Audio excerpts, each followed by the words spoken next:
So take sustainability seriously. The computer cannot move, so I can't move to the next slide, but you get the point. Take sustainability seriously. It's okay. Professor Emmanuel Bellon, who used to be Vice Chancellor at International Leadership University here in Kenya, is from Ghana.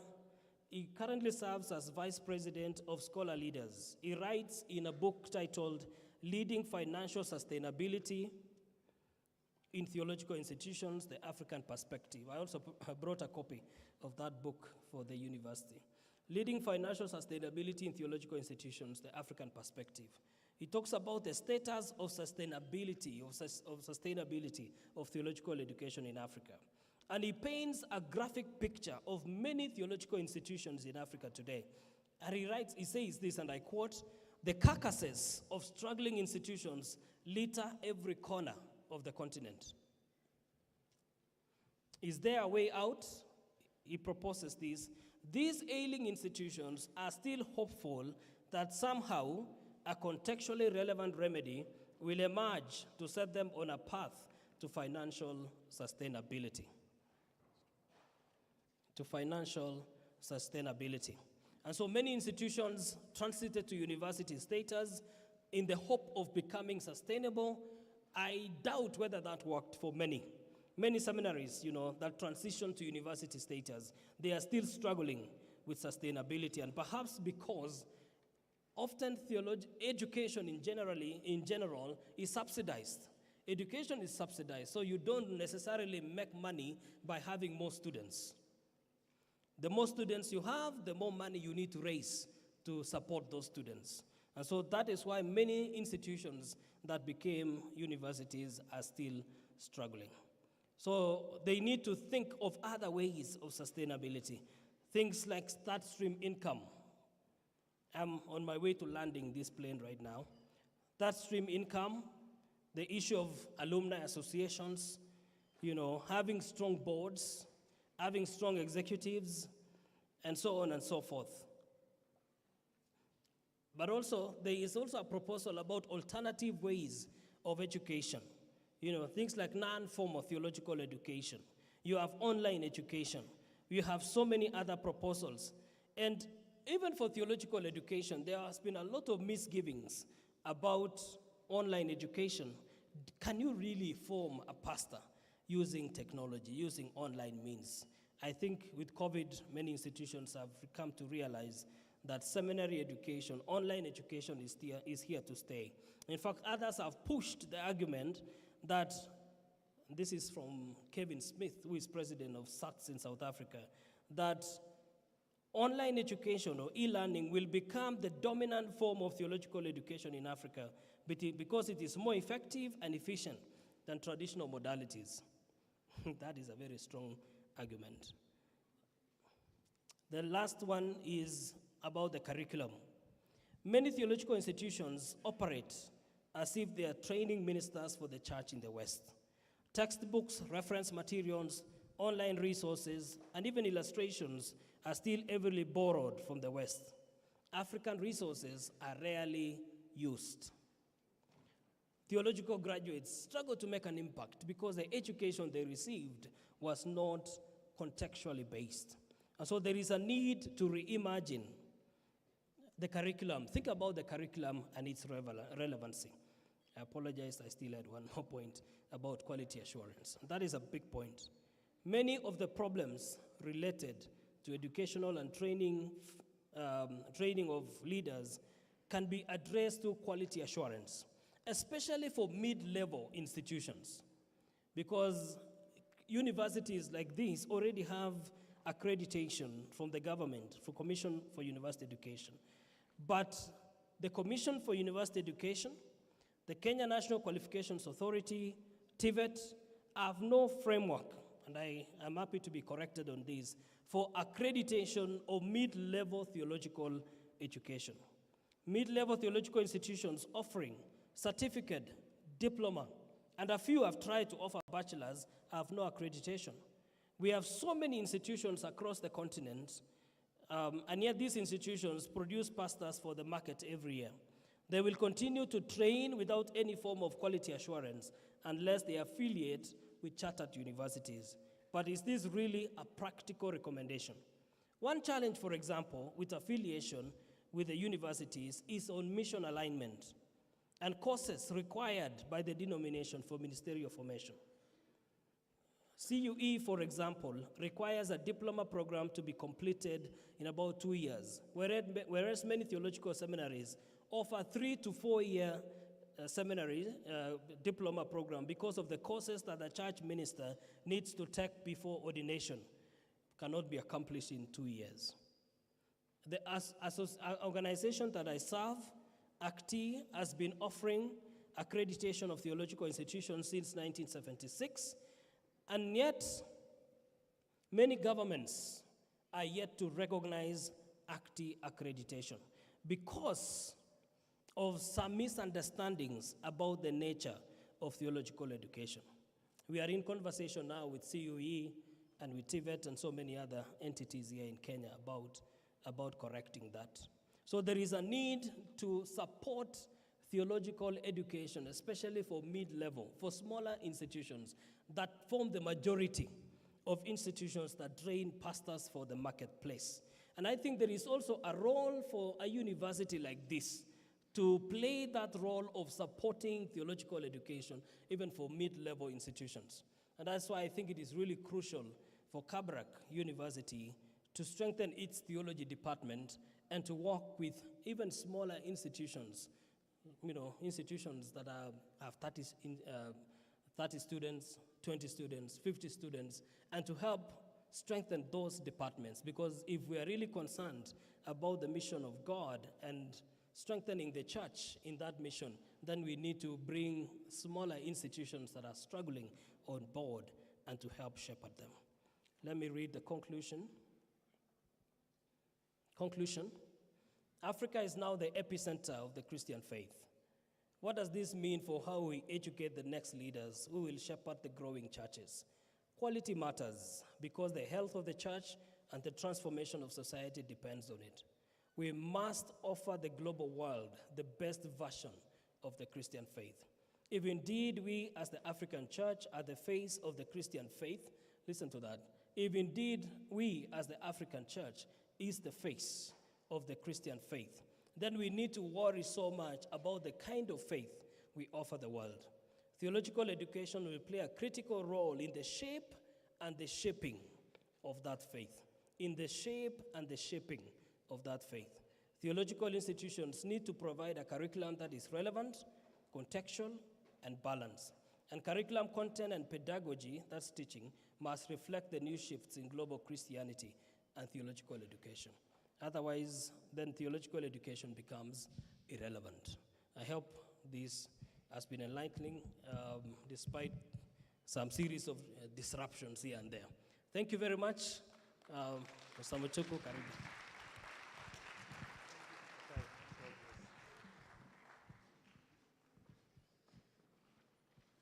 Please appreciate Daktari one more time, and apologies for the interruptions in between your presentation. I know this is one area where we are very interested, especially my colleagues in theology. I can see they are interested in finding out what this means. I am interested in the online unreached community. That would be an interesting scenario because I think we have quite a number of people who are existing there. We might be thinking about reaching Kibera and the other places, slums, but we may have online slums that are not being reached in this way. That's food for thought. We'd like to appreciate Daktari so much for spending your time to prepare and to enable us to think through.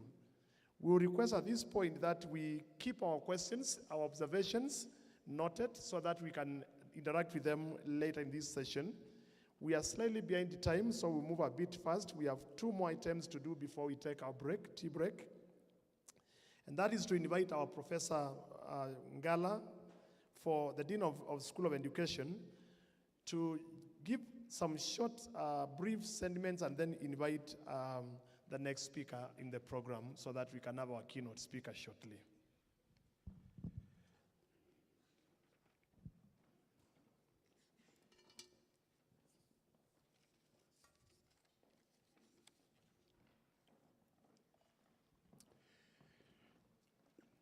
the Deputy Vice Chancellor,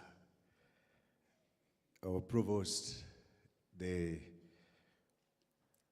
guests with us today, our registrar, directors, deans, colleagues in the School of Education, because even Reverend Mutuku is a member of School of Education, and students. It is a great day for us in the School of Education, Humanities and Social Sciences. We are congregated here, sir, for our annual international conference in matters education and theology. We have 5 conferences. Conference on social change, conference in psychology, conference in education, conference on theology, quality assurance, languages, and linguistics. Mine here is to thank the university management for supporting the School of Education, Humanities and Social Sciences. And before I make just one more comment, allow me, sir, to introduce the academic staff of the School of Education. Please kindly rise.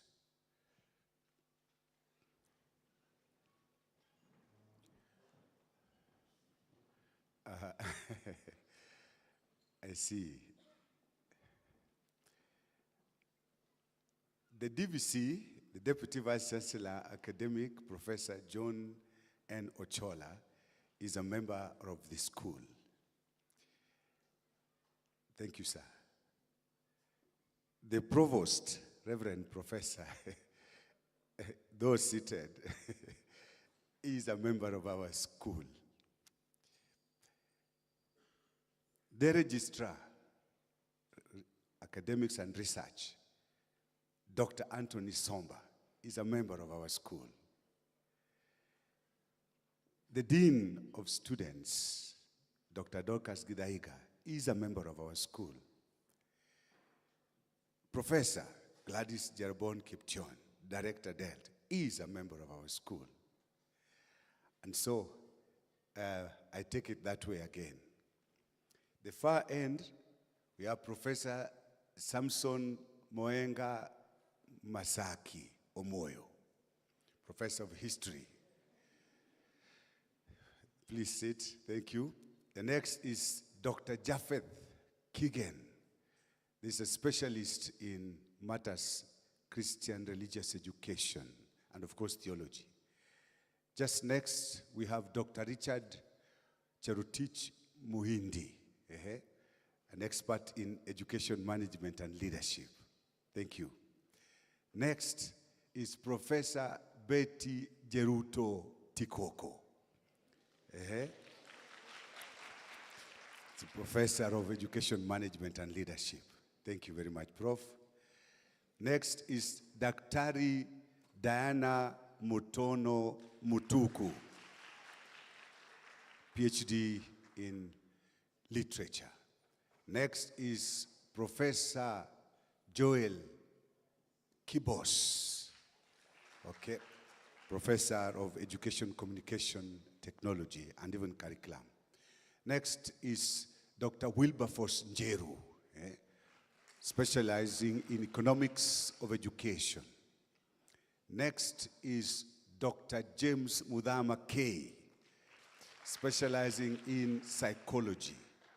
Next is Dr. Jean Zigama Wagasana, the man from Rwanda, specializing in curriculum and also EdComTech. Following is Dr. Evelyn Atieno Omondi, education management and leadership. Next is Madame Anne Washera Somba, specialist in English. Okay. Reverend Simama. Revo Simama. Diende hivi. Reverend Justus Mutuku, again specialized in theology. Simama, you are also a member of the department. My brother Laban, Reverend. Of course, you have another substantive position, but you are a member of the Department of Theology. Dr. Elkanah Chiboy, the head of Department of Theology and Biblical Studies. Dr. Dorcas Okindo. Mnapendaje Dr. Professor kwa hii shule yenu? Simuona tuko sawa, eh? Tuko sawa kabisa. Dr. Okindo, Dorcas, Management and Leadership. Dr. Sarah Kiptala, a specialist in history. She has been with us and she's still part-timing with us. She teaches history. In other words, she specializes in gossiping about the dead. That's what historians do. They gossip about the dead. Dr. Dave Bowen, specialist in Kiswahili. Thank you so much, Doc. Dr. William Chesaina Arab Koros, specialist in theology. Daktari Philip Mwendwa, geography. Thank you very much, and also the examination coordinator. Dr. Tinega. Dr. Tinega is a specialist in applied mathematics. Madame Grace Chumba, mathematics. Asante sana. Dr. Kavoy Jackson, the man who used to teach Kiswahili in Tanzanian universities. And he's come here now to teach. Daktari asante sana. The next is Dr. Rosemary Murundu, literature. The next is Dr. Evelyn Koskei. Dr. Edna Koskei. This is a specialist in geography. The next is Vitalis Kandier. Thank you. English. Patrick Mulinge. The next one, Patrick Mulinge, specializing in, again, English and communication skills. Madame Lucy Chebor, specialist in chemistry. Thank you. Daktari Catherine Cheriot, theology and biblical studies. The next person is Kipkorir Arab Kitur Reverend Joseph, theology. The next is Dr. Lawrence Odhiambo Oseje, theology and biblical studies. And my brother, Shadrach, again, he specializes in two areas, theology and human resource management. Thank you, Mwalim. Dr. Peter Tanui, physics. And now somebody has just joined us. Could you rise, please? Dr. Caleb Oladipo from, Professor. I'm sorry. Professor Caleb Oladipo from Nigeria, and is working with us, the Department of Theology. And my name is Professor Frederick Boss Johnston Angala, PhD, MBS, OGW, the Dean of the School of Education. May I just invite the Deputy Vice Chancellor to speak. Welcome, sir.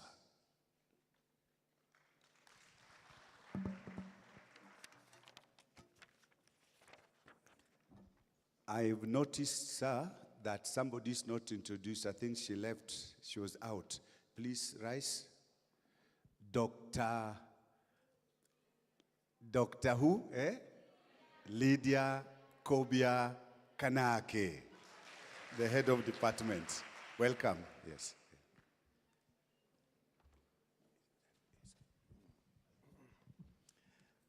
Thank you very much, Professor Frederick B.J. Ngala, the Dean of the School of Education, Humanities and Social Sciences, the director of Kenya Music Festival, and many other responsibilities he holds in this university and in our beloved country. It is amazing how Professor Ngala is able to mention the members of his school by name without any list. I think, Professor Ngala, there we need to give you some outstanding accolade. I normally grade people when they perform something, as Dr. Somba would tell you, and in this case, you have scored a standing A.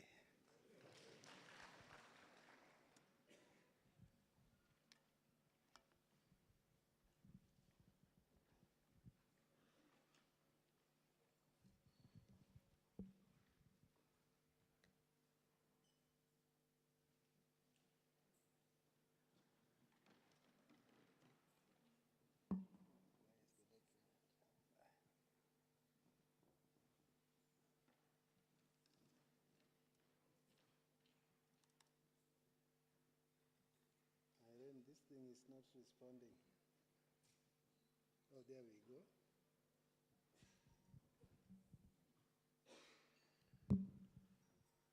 Our keynote speakers, all protocols observed. What a joy it is and a pleasure it is to stand up here this morning and see you are beaming and gleaming and handsome and beautiful faces. I am here to represent the Vice Chancellor of Kabarak University, Professor Henry Kiplangat, who really wanted to be with us this day, but due to the nature of his office, something unexpected came up, so he had to attend to some official matter that he could not avoid.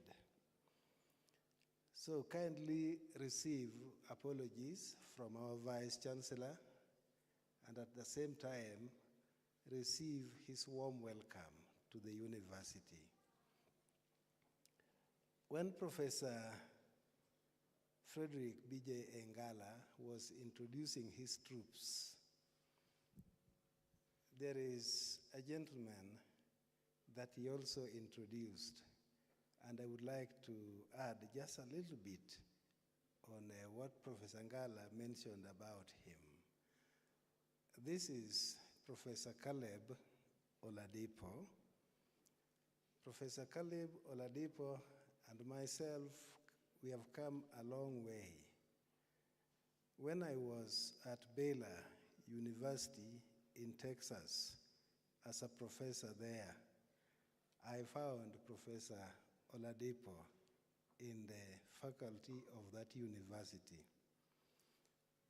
And there were only two of us, black faces, in the midst of so many members of faculty. Everybody was white. Only the two of us were black. But of course, I have since come to learn that there were actually three of us. The third person was quite invisible, so I didn't get to quite know him, but he has since moved on to become the Vice President of the Republic of Ghana. Just something a little bit about Professor Oladipo before I present the Vice Chancellor here. Professor Oladipo originally from Nigeria, but is actually an American. He is the chair of the department, actually the School of Theology at Campbell University in North Carolina. That is in Raleigh.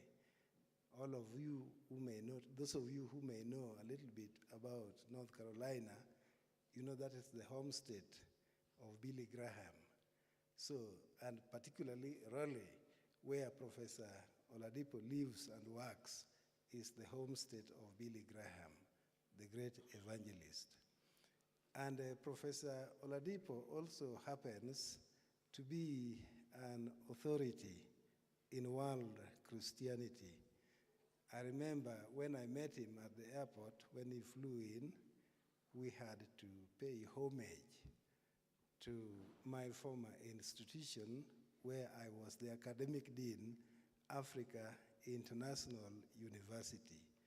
And while there, Professor Oladipo met Professor Robert Shaw, also another world figure in world Christianity. And I noted in Dr. Terus's presentation, he listed the world figures in world Christianity. So, Daktari, in your presentation, you can also add Professor Shaw and Professor Oladipo. Prof, you just came in a little late, so you missed a very incisive and thought-provoking presentation from our brother, Dr. Terus. Actually, what he presented is what you live, what you eat for breakfast, for lunch, and for dinner. I wish you were there, but after this conference, after this session, maybe the two of you will touch base so that you can have access to his paper. Thank you, by the way, Prof. Dr. Terus, for what you shared with us. Very thought-provoking. I would like to not take too much time on myself, because this moment belongs to our Vice Chancellor, Professor Henry Kiplangat, and I would like to present his speech now. And I quote, "The keynote speaker, Madam Subira Neema, Deputy Director, Kenya Institute of Curriculum Development. The guest speaker, Reverend Dr. David Terus, the CEO, Association for Christian Theological Education in Africa, ACTI, members of the University Management Board." And by the way, today we are a bit depleted in our membership as Management Board because of other responsibilities elsewhere. But we are privileged to have this morning coming from Management Board, Reverend Professor Jacob Kibor, the Provost, who opened for us with a devotional thought and opening prayer. Professor, see you just rise a bit, they see your face once again.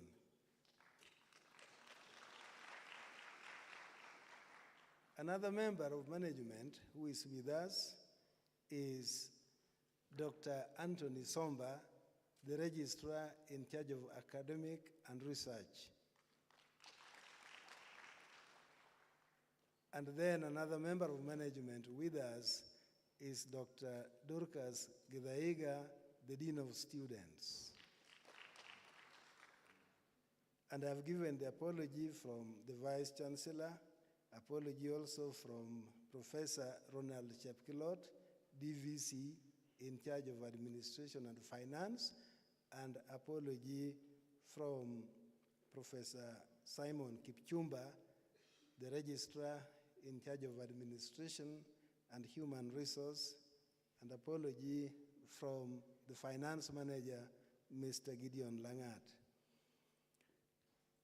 So, members of the University Management Board, the deans of schools are present, and I have seen they are all represented here by Professor Frederick B.J. Engala. Any other dean of school present?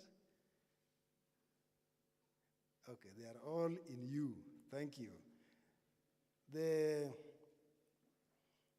directors who are with us, and I can easily identify Professor Gladys Kiptiony, the director for the Directorate of Excellence in Learning and teaching. Prof, wave to the congregation. Any other director present? Yes, we have actually our host, the director for research, innovation, and outreach, Dr.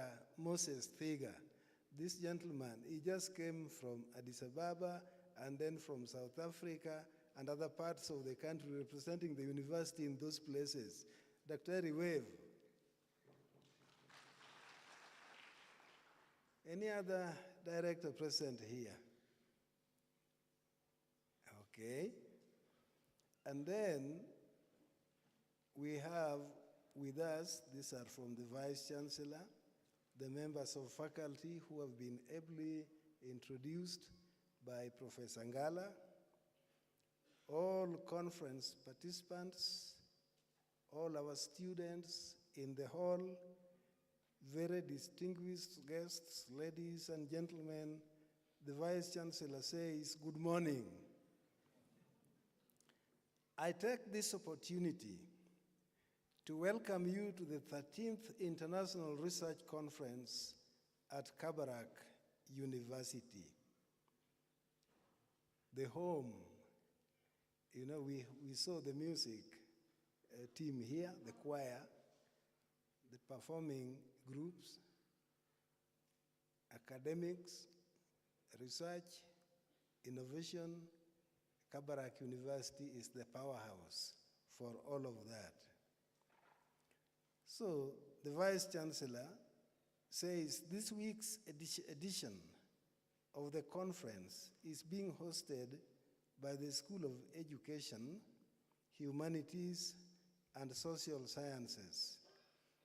And the focus is on contemporary issues and practices in education and theology. This year, our research conference continues to maintain its international image and flavor. In addition to our keynote speakers, Madam Subira Neema, Reverend Dr. David Tarus, we are greatly honored to host paper presenters from various nations across the globe, including Kenya, Rwanda, Malawi, Nigeria, Democratic Republic of Congo, and India. You may not see them here in person, but they are participating with us online. Distinguished ladies and gentlemen, research, innovation, and outreach is one of the key pillars in our mandate as a university. As such, we place a strong emphasis in our annual research conference, an indispensable activity in the university. The outcome of the many hours and resources we spend in research is seen during the research conference, where the participants in our conferences benefit from constructive interrogation of their research papers. As a result, a number of papers presented here are published in reputable international peer-reviewed journals, and the outcome of such success is evident in various fronts, including generation of new knowledge, which again informs our classroom teaching and learning, informed policy formulations in the various sectors of our national economy, visibility of researchers and the institutions the researchers are affiliated to, and enhanced academic and professional ranks of the researchers and attendant financial benefits. Therefore, our investment in this conference is not in vain. I urge all the participants in this conference To take advantage of the opportunity we have created at Kabarak University to not only network with your academic peers across the globe, but also partner and forge collaborations with scholars from other universities on areas of mutual academic interests. Ladies and gentlemen, with those few remarks, it is my pleasure to declare the 13th International Research Conference of the School of Education, Humanities and Social Sciences officially opened.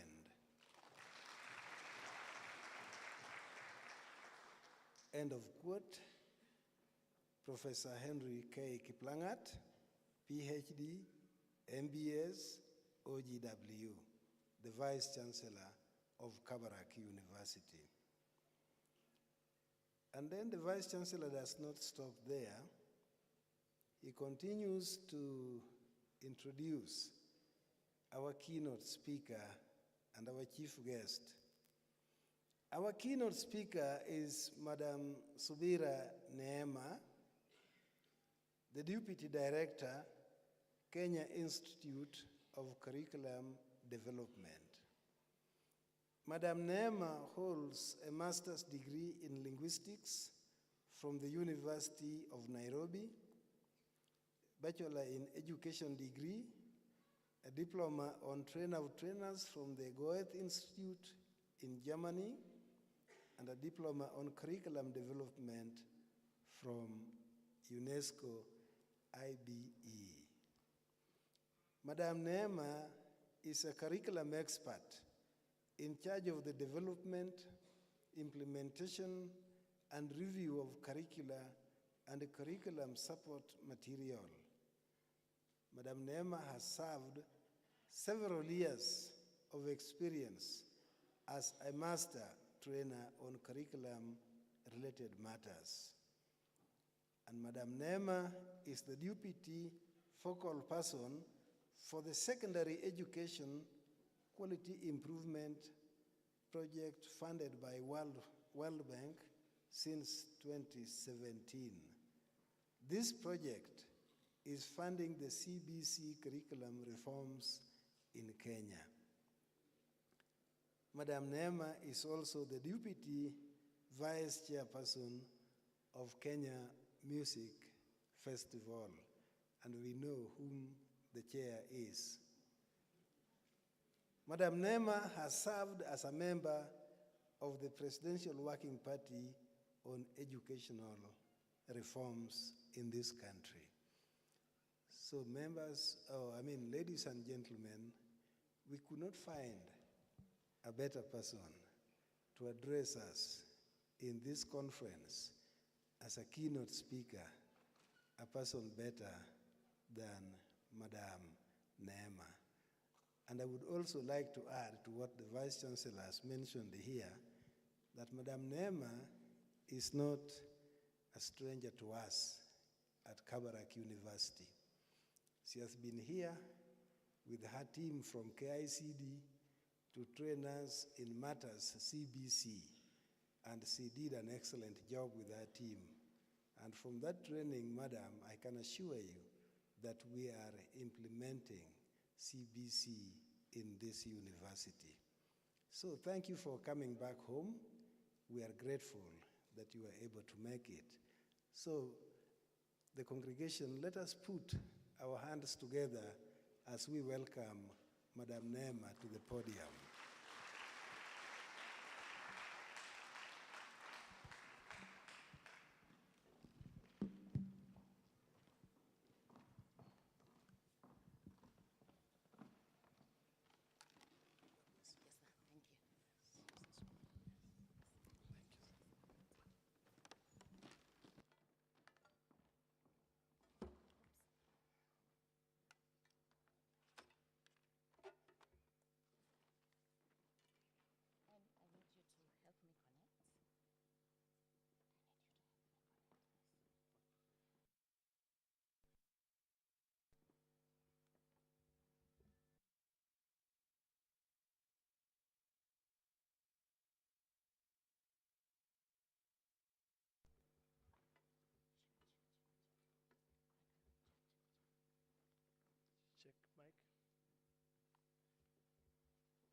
Thank you very much. The DVC Academic and Research, who's also the representative of the Vice Chancellor, the Provost, the Dean of Education, Humanities and Social Sciences, and the Dean of Students, the Registrar Academic and Research, the Director of Research, the Director of Excellence in Learning and Teaching, the faculty members that were ably and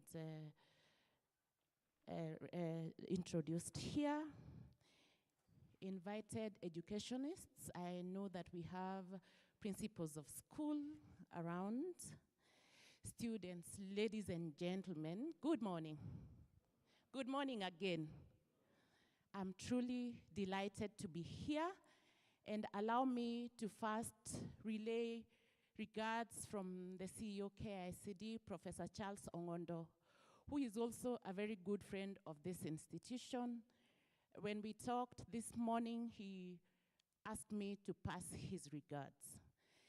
Secondly, allow me to also appreciate the invitation that came through to us.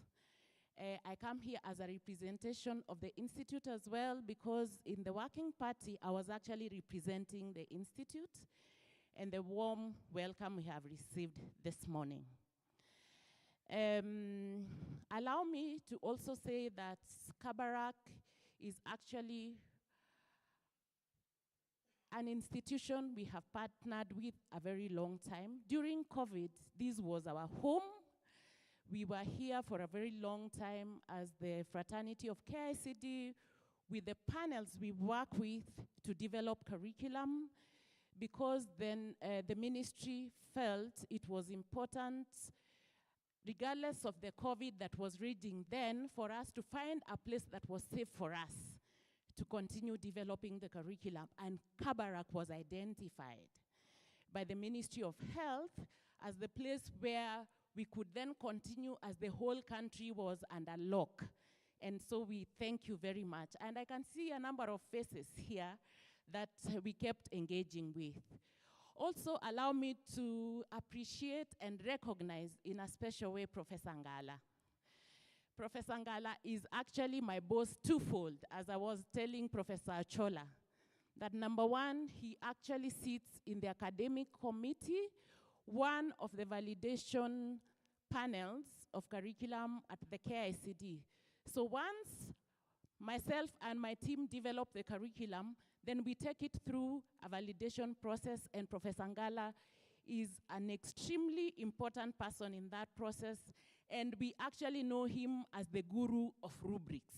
So when we present our curriculum and our rubrics are not in tandem with educational standards, the entire panel will say, where is Professor Ngala? To ensure that our rubrics are actually right for assessment to take place the way it is required to.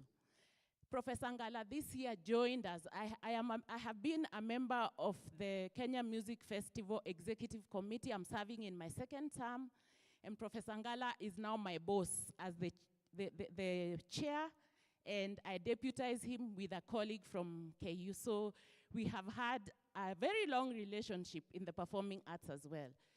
So as I start this morning, as my preamble, I know that we are focusing on recommendations of the Presidential Working Party on curriculum reforms.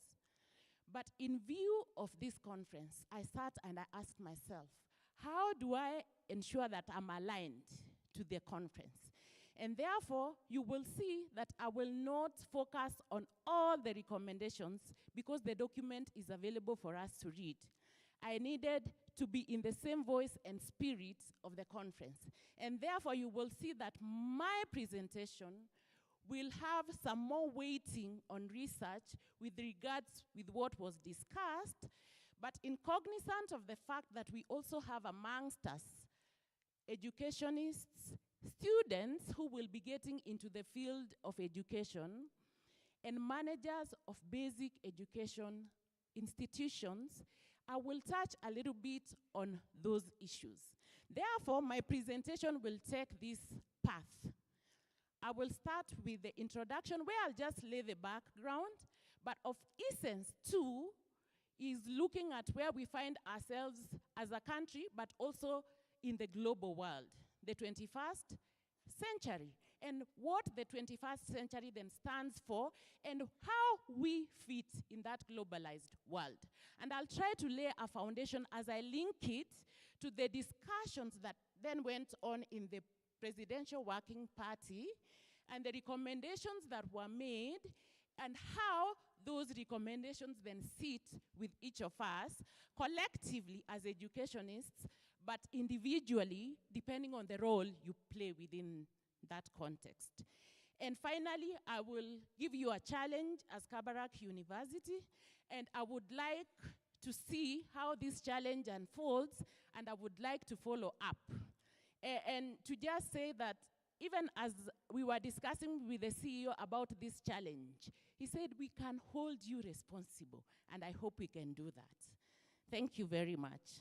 Now, let me just talk a little bit about the COVID period and the aftermath of the COVID period. And if all of you just reflect a little bit, you will realize that what actually got us through the period and the aftermath was intellectual property. In what sense? Countries were differentiated if they had intellectual property that related to the challenge at the time or not. The IP-led solutions, whether we are talking about the vaccinations we received, the vaccinations we were pleading for, and I remember my colleague who was presenting on the Global South. And the Global South is one of the people that suffered most because we were getting vaccines after the rest had gotten vaccines because of the IP issues. And we are talking about research. We are talking about innovation. And we are talking about how we fit in that context so that you see that technologies and creative innovations are important. Why? Because they keep people connected and they keep learning taking place. We are in a contextual place where learning is extremely critical. And I will lay that foundation and we see how it connects along. And for me, the lesson that I learned from that context is that innovators will always lead the pack, and they chip away at the world's most challenging situations while the rest of the world watches. And my challenge to you, are we going to keep on watching? Or are we going to be part in that team that offers solutions? This is about research. So how do we become part of that world that is offering solutions and not the world that is waiting for others to come up with solutions for us to come on board? Having said that, there are three critical questions I will be rallying around as I move along in my presentation. And the first question is, who is the 21st century learner, teacher, educationist? You can actually keep on filling that list. Who is that we are talking about? Because that is the dispensation we find ourselves in. The second question I would like you to think about is, what are you known for in educational research as Kabarak University? And I dare add, those colleagues from institutions of basic education, if we asked you, what is your school known about? What will you say? And when we come to the school of education and we ask, what is your school of education known about? We come to the departmental level. We come to the individual students and we ask that question. How will you respond to that? You are the trainer, you are the lecturer, you are part of that faculty. How can your learners, your students describe you? What distinguishes you from the other members of the faculty when it comes to your area? And then what would you like to be known for? Now, allow me to talk about the purpose of education in the 21st century. you realize that in a globalized world, and as we move from century to century, education keeps on mutating and taking a different tangent.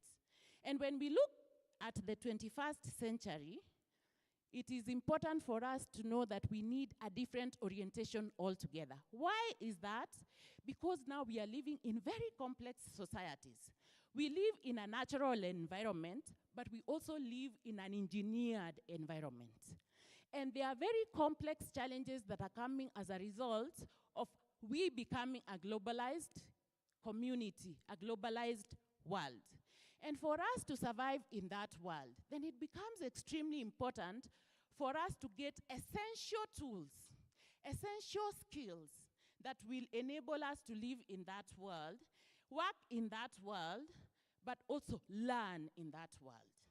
And therefore, the knowledge of that world and how people live and what it is that we need for us to prepare the youth to live in that world, even for us as adults to live in that world, becomes extremely important. In essence, therefore, it means that education and training is meant for a purpose, and the purpose is to search for truth, improve human conditions, and then meet the needs of the labor market. Now, the World Economic Forum, in addressing this issue, and this is from the economic point of view, and we can see how the economic point of view in Vision 2030, including the social pillar, how that then correlates. They actually came up with 16 21st century skills. And they have categorized them in 3 major categories. And those are the foundational literacies, and they are saying that the foundational literacies should actually lead any learner, any educationist, any member to competencies as well as character qualities. So of the foundational literacies, they mention literacy, numeracy, but critical also is scientific literacy. And why I bring this up, then you can see how we fit with research. So scientific literacy, ICT literacy, technologies come on board, and innovation. We are talking about financial literacy as well as cultural and civic literacy. Those are 6 of them. Then in terms of competencies, they are looking at critical thinking, problem solving as a competency, creativity, where we can actually link innovations to, and then communication and collaboration. Why? Because we are in a globalized world, we need to communicate with each other. It's not about competition anymore. It is about collaboration. Then they talk about character qualities, and Provost, here you come in. Because then we are looking at the holistic education of a learner. And here we are talking about those qualities that any human being requires, including values. So we are talking about adaptability, we are talking about persistence, we are talking about initiative, we are talking about social and cultural awareness. And of course, we will not forget that values play a critical role. The P21 framework came up with 3 categorizations, and I hope you're following along, so that when I actually lay this foundation, then we can look at that and correlate with what is it the Working Party was looking at, and how does it then fit with the 21st century skills. They categorize them into 3 main areas: learning and innovation skills, information, media, and technology skills, life and career skills. And that is where we have values and emotional intelligence. And you will see that the previous slide that I showed you is actually not any different from the slide that you're just seeing right now. That critical thinking, innovation, problem solving still features very majorly, and the literacies, and of course, when it comes to productivity, accountability, leadership, and responsibility. What is to underscore is that all these skills, they weave together to form a human being who can survive in the 21st century world.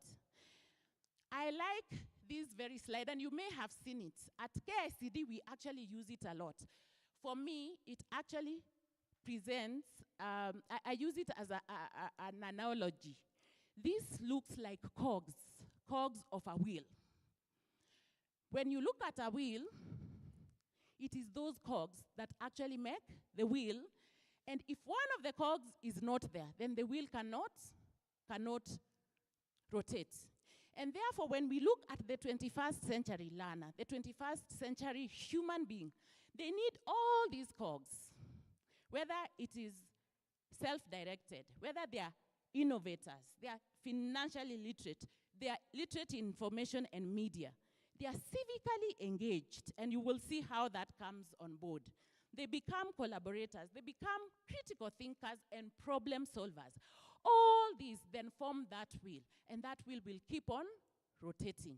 And I love this because then we use it a lot to just give us that vivid image of who the 21st century person is. And if any of these cogs then miss, then something is wrong. No wonder we are having this conference, because one of the cogs that we are talking about actually falls in that description I have given there. Now, as you well know, shortly after the elections were done, specifically on the 29th of September, the president, our beloved president, His Excellency, Dr. Ruto, formed the Presidential Working Party on Education Reform. And what informed this move was the fact that as he was going around campaigning, he got a lot of feedback from the public on educational matters. And those educational matters were cutting across basic education, tertiary education, university education. There were issues that were dealing with finance, there were issues that were dealing with governance, and there were issues that were dealing with the legal framework. And we know that in basic education, especially for colleagues who are seated here, the implementation of CBC featured very greatly. In terms of how was it conceptualized, the structure itself, what were the issues during the implementation, and so on. In terms of tertiary education, there were very key issues to do with funding. There were issues to do with how learners were then placed when it came to the placements, and so on. And therefore, in my presentation, I looked at what do the legal documents that form the legal framework say about research. And we know that one of the documents that informs education in Kenya is Vision 2030. And in Vision 2030, the central role of research and development is actually emphasized. And universities and institutions of higher learning are actually charged and encouraged, and please note, to increase quantity, quality, relevance of research outputs. To what end? To creating innovations and inventions. Remember when I talked about COVID and that period. And we are not just talking about research for the sake of it. It's research that to the ultimate end leads to innovations and inventions. And the very same document then calls on the sector to provide incentives for research and increase the endowment fund that ought to go into research. And therefore, if you look at the legal framework already, the thinking is very critical and the thinking is right. And the question we will be asking, therefore, is this the reality of what we have today? Another document that is very critical is the STI Act 2013. It makes provision for the coordination and regulation of science, technology, and innovation in Kenya. And therefore, governance issues come on board. As I will present in a short while, you will see what challenges are we then facing when it comes to governance. And then we will also see challenges that are relating to quality, quantity, and whether we are actually then carrying out research to the end that it was intended. And we will also look at financing. The Universities Act. Of course, I can't talk about research. We are in a university, and the Universities Act has made provision in Article 3, Sub-Article 1. A talks about advancement of knowledge through teaching, scholarly research, and scientific investigation, promotion of highest standards in and quality of teaching and research, and a critical area is dissemination of the outcomes of the research, and then fostering of capacity for independent critical thinking.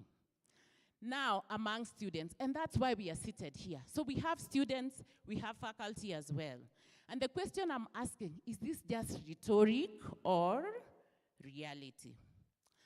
Now, when we look at educational research, what is the scope? The scope of educational research, in my view, should encompass teacher education and professional development, policies and governance issues in education. It should encompass curriculum development and evaluation, and then, of course, student learning and achievement. And so even as we talk about the education, the recommendations and the issues, then do we see that all these parameters are on board when it comes to research? Now, let me give you a summary of the issues that were raised in that working party, and I'll look at a few for the sake of colleagues from Institution of Basic Education. One of the things that we looked at, one of the TORs was looking at implementation of CBC. And the issues that the working party looked at were issues that concerned categorization of schools as we know it today, where our schools are categorized as national. Then we also have those that are categorized as county and sub-county and so on. And the issue here was that categorization keeps on then perpetuating inequalities. There were issues to do with assessment in terms of cost, integrity, values, and the use of formative assessment. As we go into CBT and the programs, you will actually see the paradigm shift in teacher education, where formative assessment has become part and parcel of learning. Then there were overlapping mandates of the TSC and MOE with regards to quality assurance, teacher shortage. Then we have the teacher appraisal system, which was considered punitive by many teachers, and then the higher grades for TTCs, for those who qualify, and current capitation levels as being inadequate to meet the rising cost of education and delays in disbursement.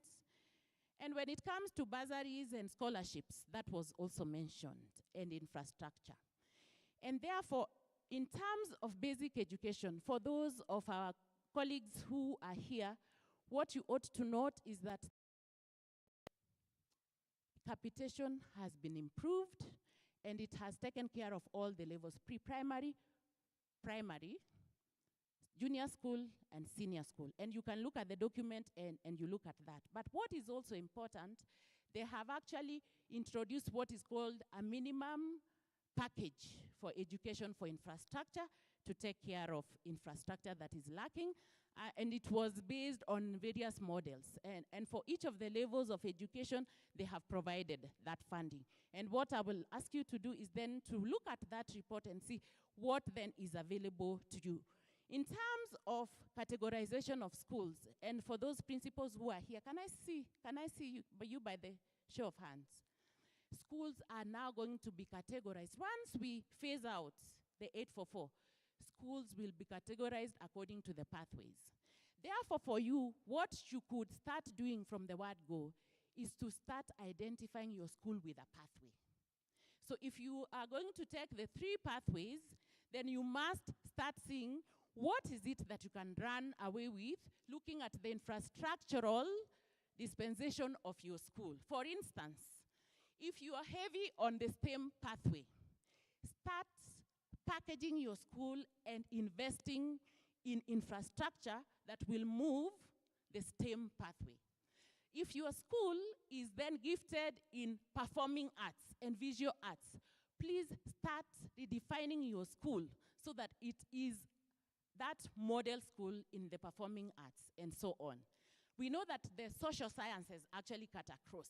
So social sciences is no big deal. But if your school is also endowed in sports science, start redefining your school and investing infrastructure in that area.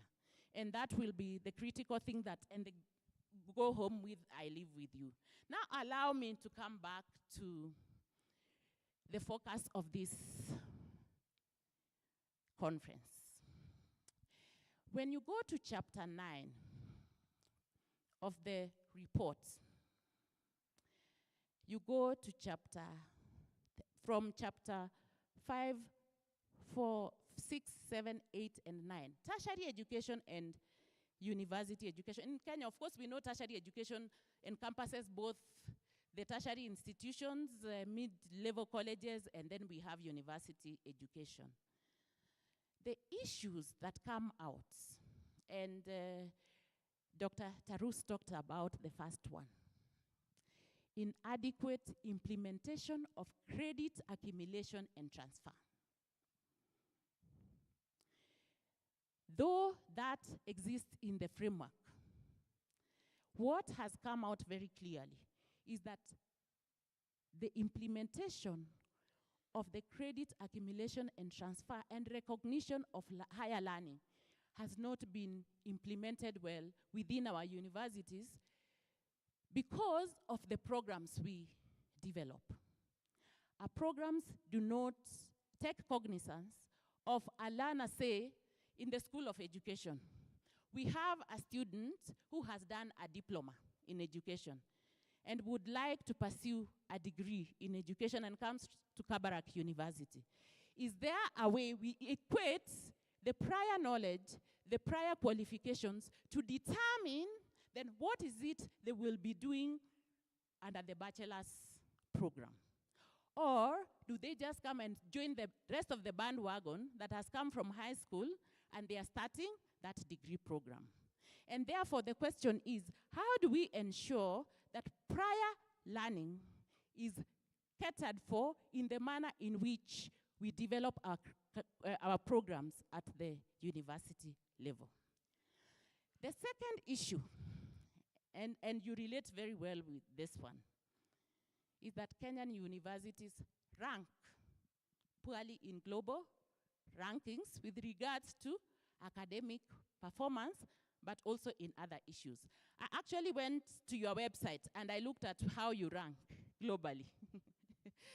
And one of the things I noted, in the Kenyan context, if you're looking at, say, 18,000 universities, there were 18,000 or thereabout.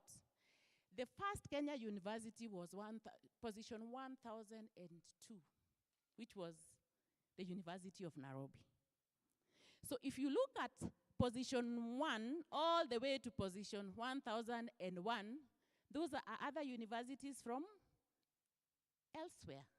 And if you look at the African continent, we were also ranking very poorly. So when it comes to Kenyan universities ranking very poorly, what is it we are not doing right? Because everything has to do with research, because education is actually driven by research.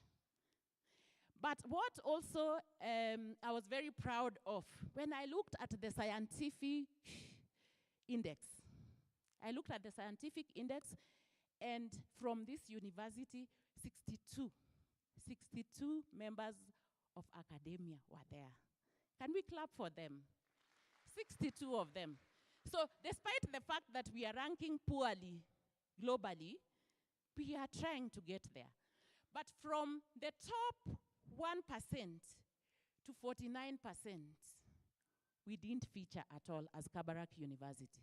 We actually started featuring from 50% to 90%. So when we are looking at the ranking globally in terms of academic performance, then we will start asking ourselves, how is our research and how does it contribute to our ranking? And what is it that we can do to get there? The other issue that is related to that is that by and large, research institutes, universities, and tertiary institutions, research programs are not aligned to the national agenda. The national agenda has everything to do with Vision 2030, but we also have the bottoms, the better. You know, the current government has an agenda that is running government. And therefore, when we look at that, how do we fit in so that we can provide solutions that are well aligned to the national agenda? SDGs. We are signatories to the SDGs. And there's a deliberate effort by the government to ensure that the SDGs are implemented. How does our research then fit with the national agenda on implementation of the SDGs? And so when we start reflecting and looking at what it is we are doing in research, then how do we ensure that that is done? Another critical issue that also came up was the fact that many of the research findings in the institutions are sitting in libraries. And the findings are not being disseminated to the public or the industry for varied reasons. One amongst them is that research is not linking with the markets, with the industries, and with the society in general. And so when we talk about research, I know that when I went to college, we were taught about basic fundamental pure research, and we are talking about applied research. So if you look at the context in which we live today, where is the weight? It is important for us, of course, to undertake scientific research that goes into increasing knowledge. But beyond that, we live in the competency-based age. Where is the place of applied research? If we look at our research findings and the documents we have in the library, where is the weight? Where is the focus? And then, colleagues in the faculty, emphasis on teaching. There's so much emphasis on teaching at the expense of research, innovation, and engagement. And I kept going back. I part-timed at the university, both at the University of Nairobi and KU for a long time. And I'll just give you my example. And I was in the Department of Linguistic Foreign Languages, and I had 3 units. And I thought about what could I do differently to empower learners to actually start becoming members of the academia. And one of the units was on literature of the German people and background studies. And I said, I cannot go to class and lecture. Therefore, I did my research, I looked for my reference materials, and I thought, let me put them in groups where they then start thinking about what they could do a bit of research, give them pointers. When we come to class, we engage in a productive academic discourse.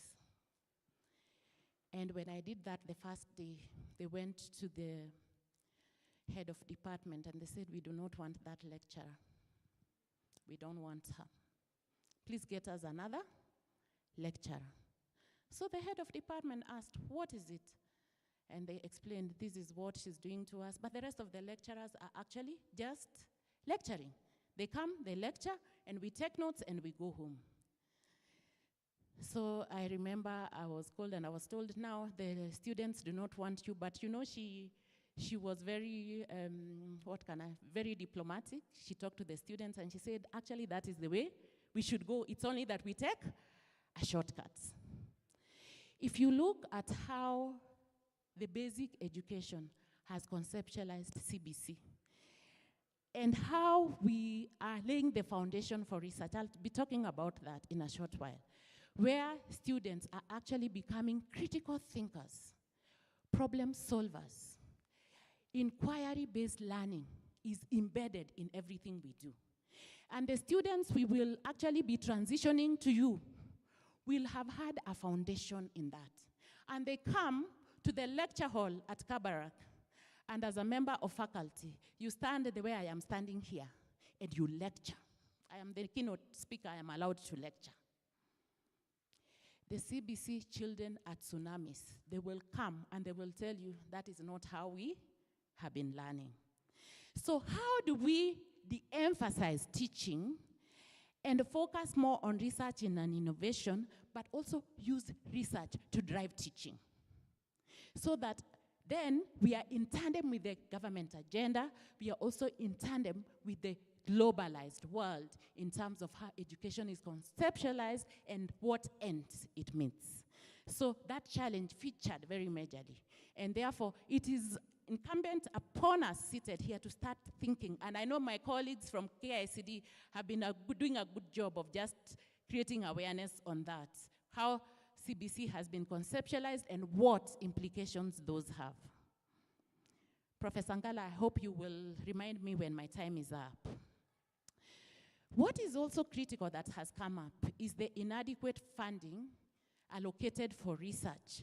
And this actually impedes individuals, universities, and institutions. And they are not able to carry out research activities in the manner in which they are conceptualized. We talked about collaboration. The linkages between researchers who are seated here, innovators and industry, they remain very weak. And therefore, because of this issue, then we are not able to have meaningful partnerships. Universities have also tended to institutionalize, and they need to institutionalize and strengthen academia, industry, and community engagement as an issue that also came up. One of the other issues concern governance in research. And this is specifically more so for the public universities. I don't know how this sits with you. The governance of research is currently fragmented. We have 3 institutions that are charged with that responsibility. Of course, we have NACOSTI, we have Kenya, but we also have the National Research Fund. When we looked at other ministries, they have a research institution, number one, that is not regulated by anybody as such, and it does not regulate really what happens. They are almost autonomous. Even if they are a saga, then they become almost autonomous, and they are able to get funding, they are able to then also undertake their mandates very well. One of the issues that came up, for instance, why would NACOSTI require that institutions of higher learning actually pay a fee? Yet, this should be an enabling institution for research. And so some of these issues came up, and then this fragmented way of then funding university education. And the next one is extremely important. The inability by universities to commercialize their innovations. I don't know whether is faith here? I was watching the TV, was it 2 days ago? And I was extremely excited when I saw this innovation by Faith and team on the Bermuda grass. Is Faith here? She belongs to a different school. When I saw that, and I said, what an opportune time to actually talk about innovations. That someone can actually do research and see that we, from actually Bermuda grass, we can address a real problem in Kenya, food security. And I hope to God and I pray that KEBS can give a nod to that innovation. Food safety is a real key issue in our country. So how do we move away from just research that is sitting in libraries to research that leads to innovation? And beyond that, we can commercialize. We can actually earn from those innovations. We can also earn from our researches. And I will be giving a recommendation on how we can commercialize our researches. Now, when it comes to the recommendations, some of these recommendations were made by the Working Party, but some of the recommendations are also coming as a result of my own reflection on what it is that we can do. Now, I eat curriculum, I sleep curriculum, I dream curriculum, I dance curriculum. I am a performing artist as well. I almost joined the choir. And the choir, thank you very much. That was awesome. Now, there is need for us to align university curriculum to competency-based education and training. And I'm very glad that the DVC actually said, you're already doing that. Now, one of the critical issues, and I'll talk about that because my young students are here. Alignment of the curricula at the tertiary and university level will be critical with regards to the foundation that has been laid at the basic education level. Some of you will be getting into the labor markets, and you will actually be facilitating learning at the basic education institutions. I don't know how many of you are already in 4th year. Can I see by a show of hands how many of you are in 4th year? Because there's a recommendation for you as well. How long do you have before you exit?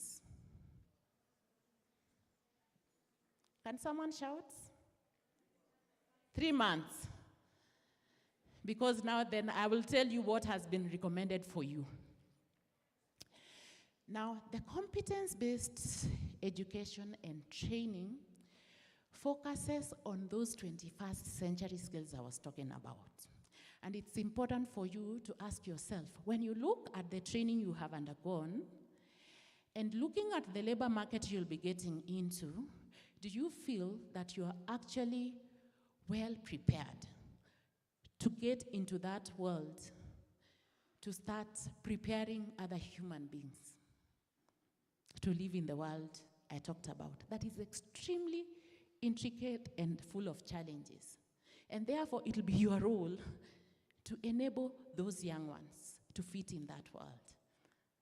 Has the faculty here enabled you to get into the world, to exit into that world? And therefore, the aligning of CBET becomes extremely important.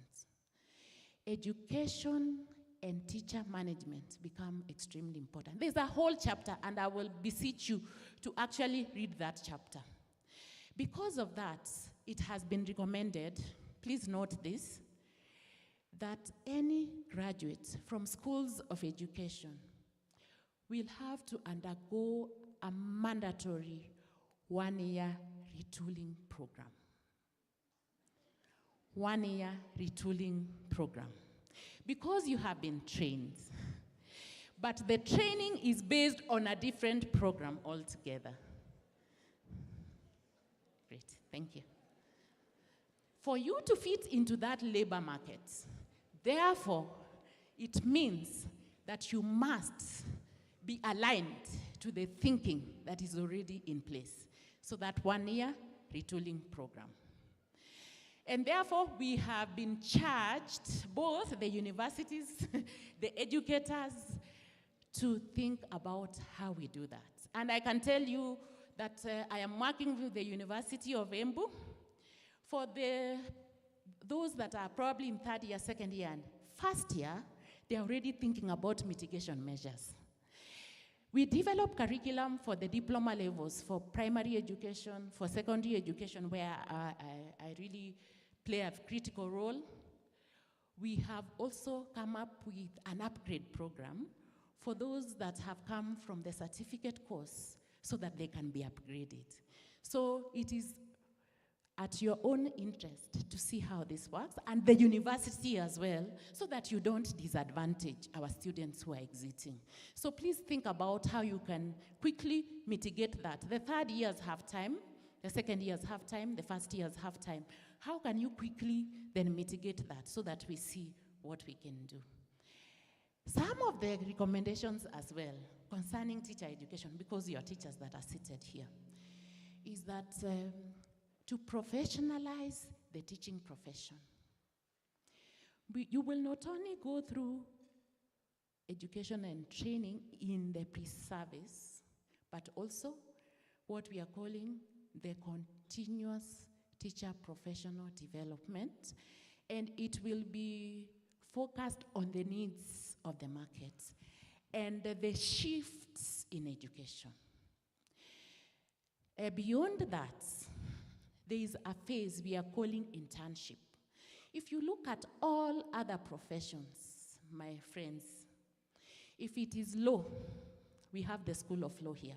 If it is medicine, they have very elaborate, robust programs that include internship, residency, judicial attachment, and so on. But beyond the teaching practice that happens for one term, our teachers do not have an opportunity to actually hone their skills as professionals. Therefore, the Working Party recommended that every teacher after the pre-service will do an internship for 1 year. How that internship plays out, the Ministry of Education, and I can hear you, the Ministry of Education then has to develop guidelines to that extent. The reason being, my mother was a teacher. When I was growing up, the teacher was a respected member of the society. Today, the teacher is actually the most disrespected. Why is it that we have O for lawyers? We have O for doctors. Parents here want their children to be doctors and lawyers and so on. It's because that profession has been professionalized. Why are we as teachers earning peanuts? If you look at what a professor earns, and you look at other careers, why would someone else in another career earn more than the professor that made that person? And therefore, we need to professionalize the teaching profession so that we can also get the respect we deserve. Check, check.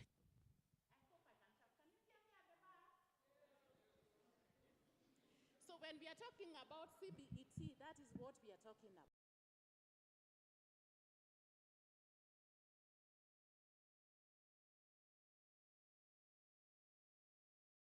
That we are also having our niche within the community. Another proposal I'm making is that as a university, you need to identify your niche.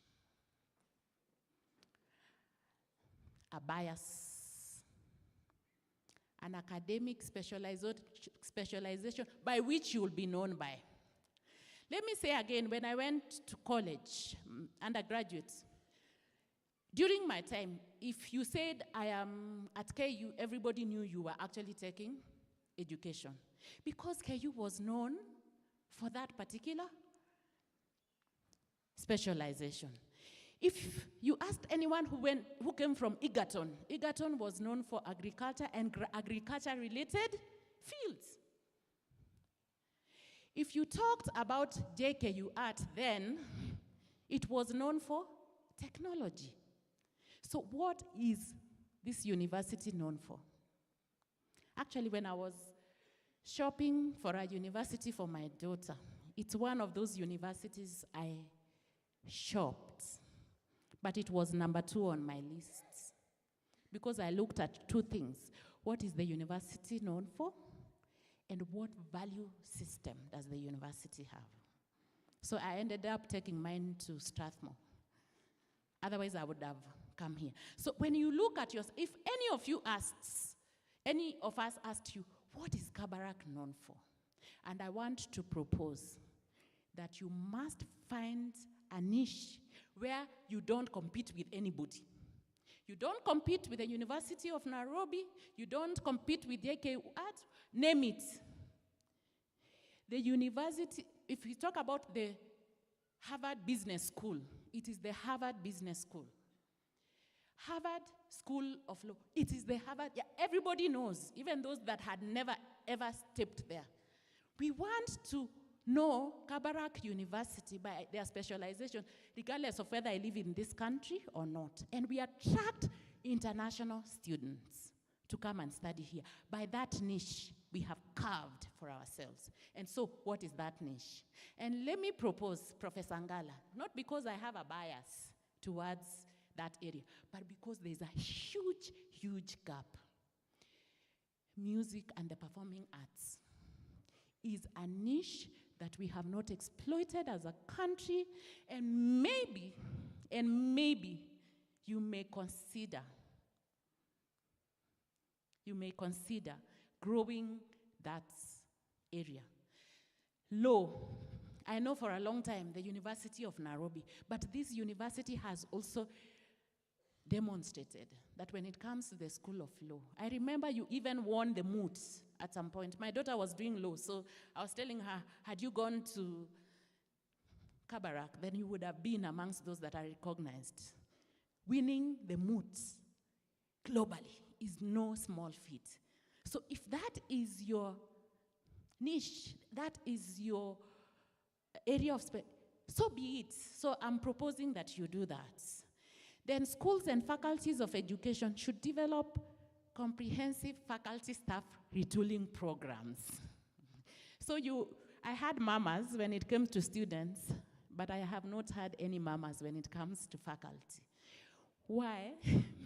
Because the faculty understands that it is important for them to be aligned to CBET. I know they are researchers in their own right, they are experts in their own right, but learning never ceases. So the Working Party recommended, therefore, that all faculty members should go undertake a retooling program to align themselves to competency-based education and training. And how this will be done is purely on the university. But I also know that one of the recommendations was that the CUE develops a framework for competency-based education and training. And I don't know whether this then will be part of it, and therefore we will see. So start thinking through, how do you do that? I know KU, we have worked very closely with KU. They have actually come up with a program, not only for schools of education, but for the entire university. They have made it mandatory for all faculty members to do a PGD, especially those that didn't take education. So all of them are doing a PGD on education so that they are well aligned, with focus on the paradigm shift in competency-based curriculum, learner-centered approaches. Then university boards and trustees, I don't know what pertains here, to provide a framework for funding research in line with the provisions of that act I talked about, the STI Act of 2013. And I'm very glad that the members of the board are here. This is your responsibility. Please see how you then ensure that there is enough funding for research. This particular one was one that I thought about. Why do we have research findings gathering dust in libraries? If you look at where we are today in the 21st century, why don't we consider creating an e-repository? An e-repository where we upload our researches, we disseminate them, and we go ahead to commercialize them and earn from them. So I don't know whether that is already in place. I may not have asked, but I think it is the way to go in terms of the innovations and the age in which we live in, where then things of the internet artificial intelligence is on board, how do we ensure that we are in that world and we are not being left behind? Now my challenge. The first question I would wish to ask you: how do you propose to improve your academic ranking in Kenya, in Africa, and the world? The Bible talks about start in Jerusalem, then go to Judea and the rest of the world. How do we improve our ranking so that we move from the 8,000? I saw globally we are at 8,000 and something. In Kenya, I think in the private universities, are we? I don't know where we rank. Are you number one in Kenya? The 2023 one. The 2020, the most current ranking. I don't know where you fall. So how do you start changing the narrative?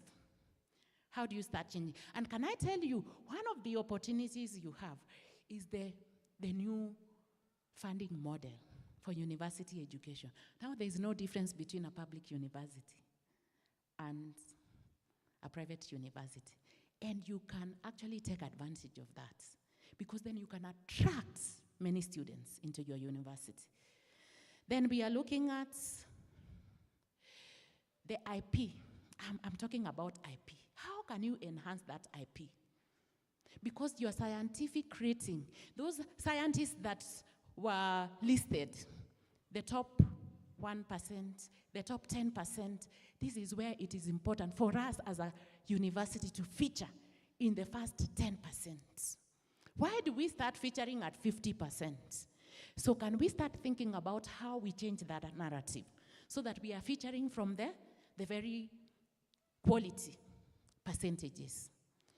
And in relation to that, I am asking the question, what targets are you setting?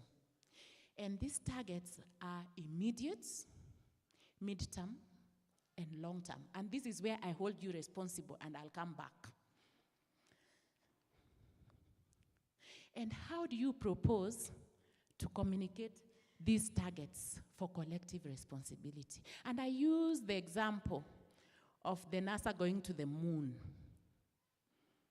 When they were preparing, even the sweeper said, we are going to the moon. They didn't say Apollo and the rest are going to the moon. Even the sweeper said, we are going to the moon. How does everybody at Kabarak, how does everybody in your school, for the principals that are here, once you've defined yourselves, how does everybody buy into that collective decision? And what is their contribution towards that? How do the first years that come, they get in, and during their induction week, you are telling them in terms of research and who we are known for as a university, this is who we will be, and this is who you will be. And from the word go, they start imbibing. Research tells us the more you repeat something, it moves from the cognitive to the affective. So how do we do that? Non-formally, how do we even let the community around us know that we are actually gearing towards that?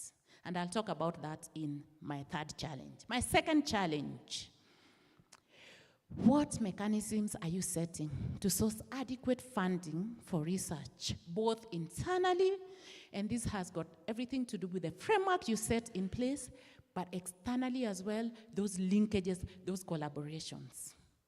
And I can tell you for a fact that currently many of the institutions, non-governmental organizations are actually focused on applied research. And anybody who then seems to be getting into that area, they will fund. So how do you ensure that you have actually developed proposals? Have you identified them? Because one of the things you could actually see very in a robust manner is to then look around and see what are the issues. How can we partner with others, including the public sector? And how can you ring-fence this funding, even within the institution? And lastly, the last question I'm asking, in what way can you have impact in this community? One of the things we have proposed to do at basic education is a guiding principle we call community service learning.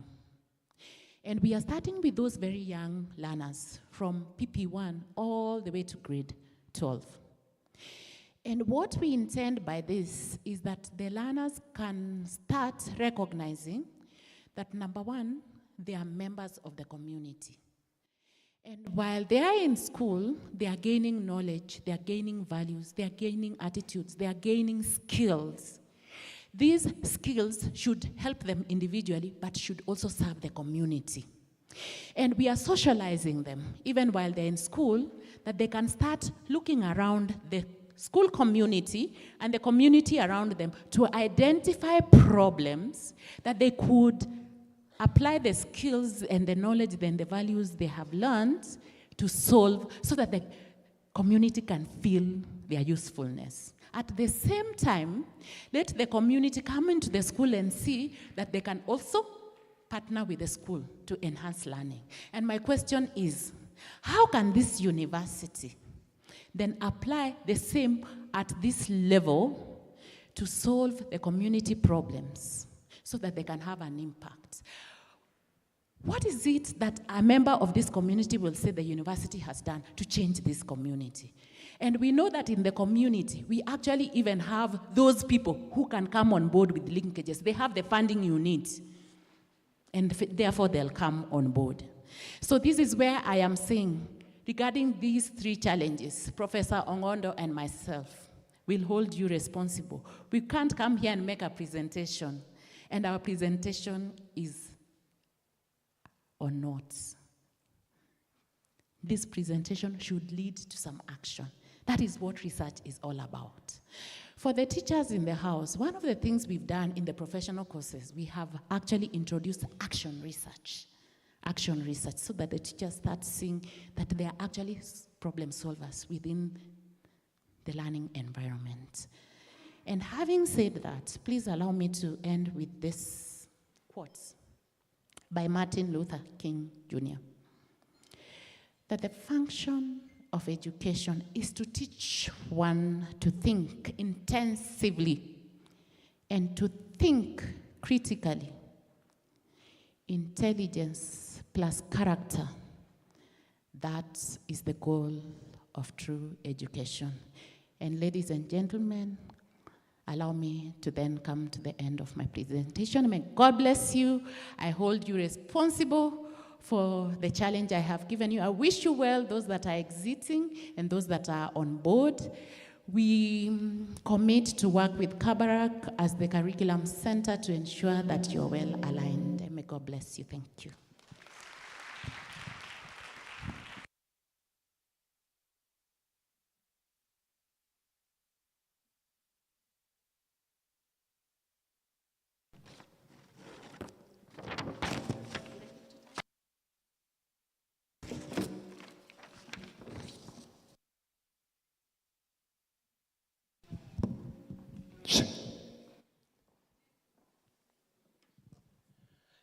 Please put your hands together again. Let's appreciate that in-depth presentation.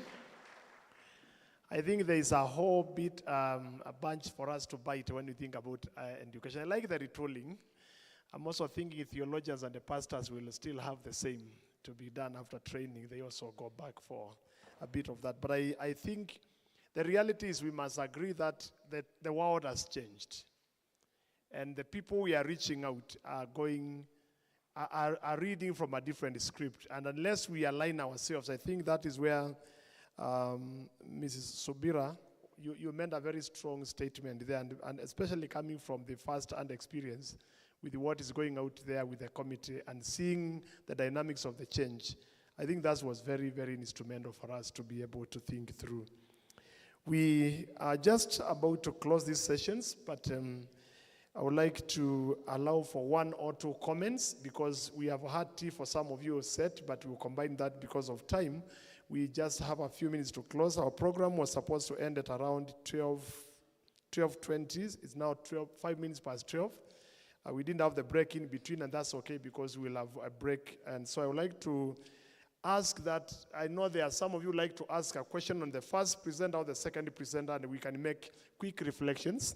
So let me ask Dr. Oseje if you can join me, and also Dr. Lydia Kanake, if you can join me here. We have microphones because you are both representing different sections, and you can just very briefly receive questions and guide us in responding to those. Dr. Oseje, Reverend Oseje will receive on behalf of those who have questions regarding the shifts in Christian doctrines that was presented, if you come over. And then, so if you have a question, you lift up your hand. We will take about 3 questions for each section, 3 for each, so that then they can help us to discuss that very briefly before we can close our time. So the students will help us with this. I will leave this with you. This microphone is also happening. Let's start with the very first presentation that was done. Maybe a one-word reflection, and then allow questions, maybe 2 or 3 on that section, and then I'll come back to Dr. You can have a seat for a moment, just next to me, and then that will be easier to go. Thank you so much, Rev. Before I do a short reflection and then give it up for some questions, I just want again to appreciate our presenter, Reverend Dr. David Tarus. You really made a very remarkable and very relevant topic, seismic shifts in Christian doctrines in contemporary Kenya. And the focus that you gave us, which was very loud and clear, was about the global shift in terms of theological education to the south. And actually, as you made your remarks, the global south is becoming the center of attraction. And therefore, in your presentation, you made it very clear that responsibility also comes with accountability. And as that shift is evident, and very timely for that matter, the question should be, therefore, what should be the African church do in order to embrace this timely challenge? And I want to appreciate you for that. The audience, please help me again to appreciate our presenter, Reverend Dr. David Tarus. Before I open it up to my fellow colleagues and the students who are here, I had a very, one of the questions that I had, you remember that one of the authors that you quoted, the late Professor Mbiti, in his book that he published in 1969, Africa Traditions and Philosophy, he actually points out the fact that Africans are notoriously religious. If I bring that in context, it means that you really cannot teach an African how to be religious. And there is the whole discourse about religion and theology. You are talking about the global south advancing theological education, going now to the west, and that shift for sure is a reality. My question is, in Africa, we really don't have a theology. We talk of theologies. Shakahola is one of them, and many others. There are theologies. People don't believe really in taking medicine when we are sick. So we really have theologies. We don't talk of theology. So I am just wondering, therefore, what kind of theology should we advance to the global market so as not to confuse the people? That is my question. And friends, I want to open it up. When our presenter will come, let him answer that question, and together with any other question that anybody might have in the audience. My audience, I know we have people, yes. Dr. Moses is here. Can somebody reach out to him with a mic? And our guest speaker, I know you will be taking note on that to come and respond afterward. Thank you, Dr. Moses. Yeah, thank you. I just want to pick up from what you've just said. That if we are talking about the Christian faith that is based on one Bible, what room is there then for us to have an African perspective to theology or a Western perspective to theology? How would our African flavor of theology be aligned to the same Bible that our counterparts in the West are also aligning, quote unquote, their own flavor of theology? How do we have divergence around the same text? Thank you. Thank you, our director for research. You have really asked that question, like a theologian. Thank you so much. Anybody else? Yes. Hello. Yes. My second question is to the madam from KICD, and it is concerning. Excuse me. We are still dealing with theological issues. You'll ask the second. Thank you. Yes.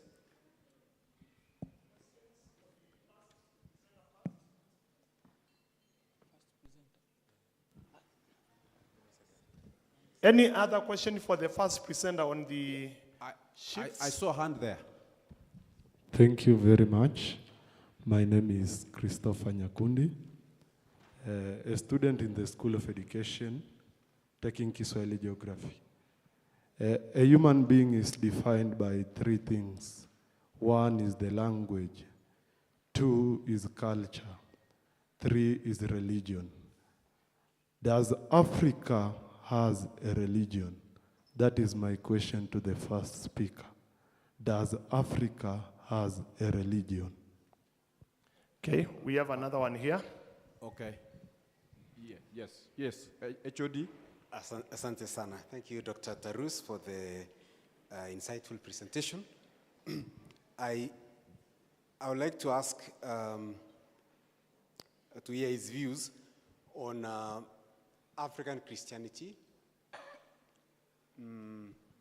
especially on the character of African Christianity as it is still forming and wrestling up with contextual challenges in our society, economic, political, social, and also cultural issues. What do you think would be the, not just uniqueness, but what African Christianity can offer other Christianities? Yes. Okay. Can we have the last one? Last one? Yes. Yeah. Go ahead. Mr. Mulinga here standing up. Yeah. Daktari, Christianity is about faith. Christianity is about faith, gravitate towards faith.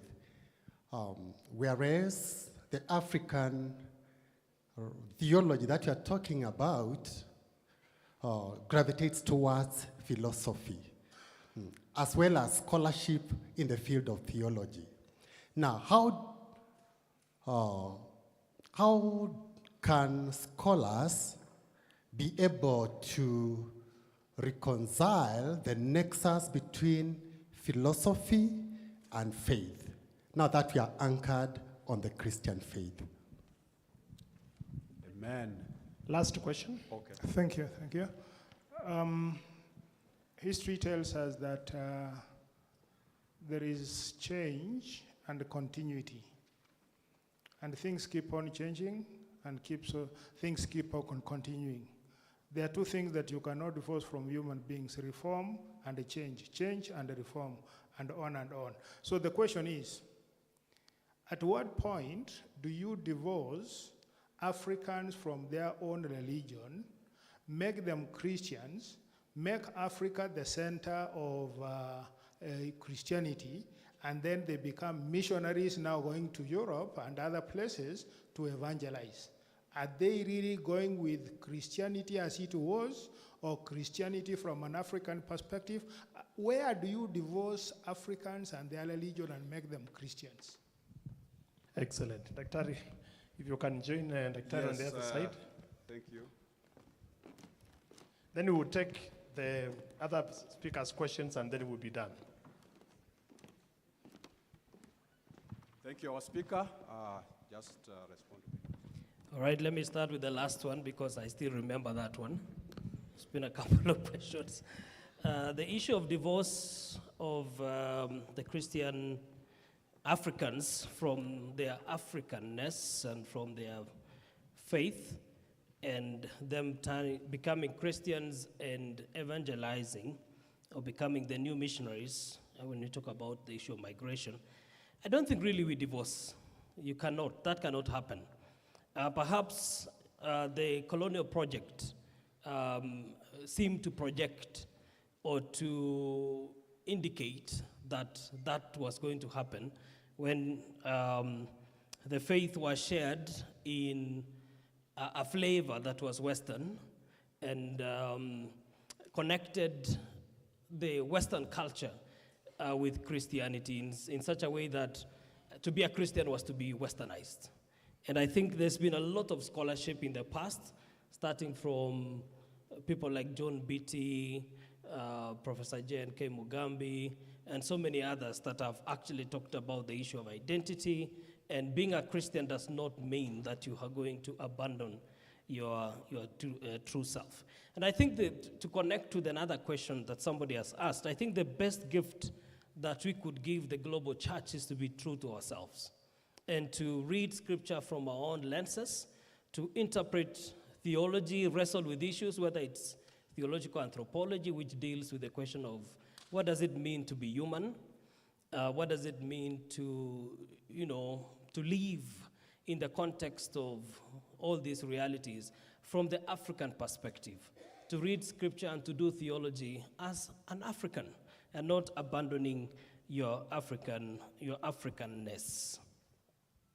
I think there's been a lot of literature on the issue of how we as Africans interpret scripture and how that can help inform the global church.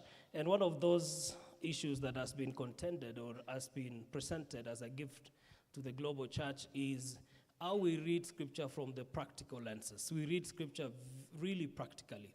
When you read the Old Testament, for example, you are not just reading it as a text that was written for the Israelites long time ago. It speaks. For an African, the text is alive. It speaks. And it speaks to real-time concerns. The Western world, with its enlightenment perspective and orientation and philosophies, we read it as divorced from realities that people face. But an African will read it and ask themselves, what does this mean for me today? What does it mean for the challenges that I face as an African? And how does this speak to the realities that I contend with right here, right now? And I think that is truly a gift of the African church to the rest of the world. That practical nature of Christianity. We also do not underplay the issue of spiritual forces. In some of the Western theologies, they really underplay the reality of spiritual forces, the reality of pain in the world. There seems to be a lot of philosophizing that seems not to connect with the context and with the realities that people face. And I think that is a gift of the African church to the rest of the world. I will recommend 2 books actually, and those books must become part of our theological primary text. Theology Brewed in an African Pot, I think written by a Roman Catholic theologian. But there's another one that is quite recent, published about actually last year, Doing Theology Under the Mango Tree by Emiola Nihilola from Nigeria. and he's written these as a systematic theology textbook.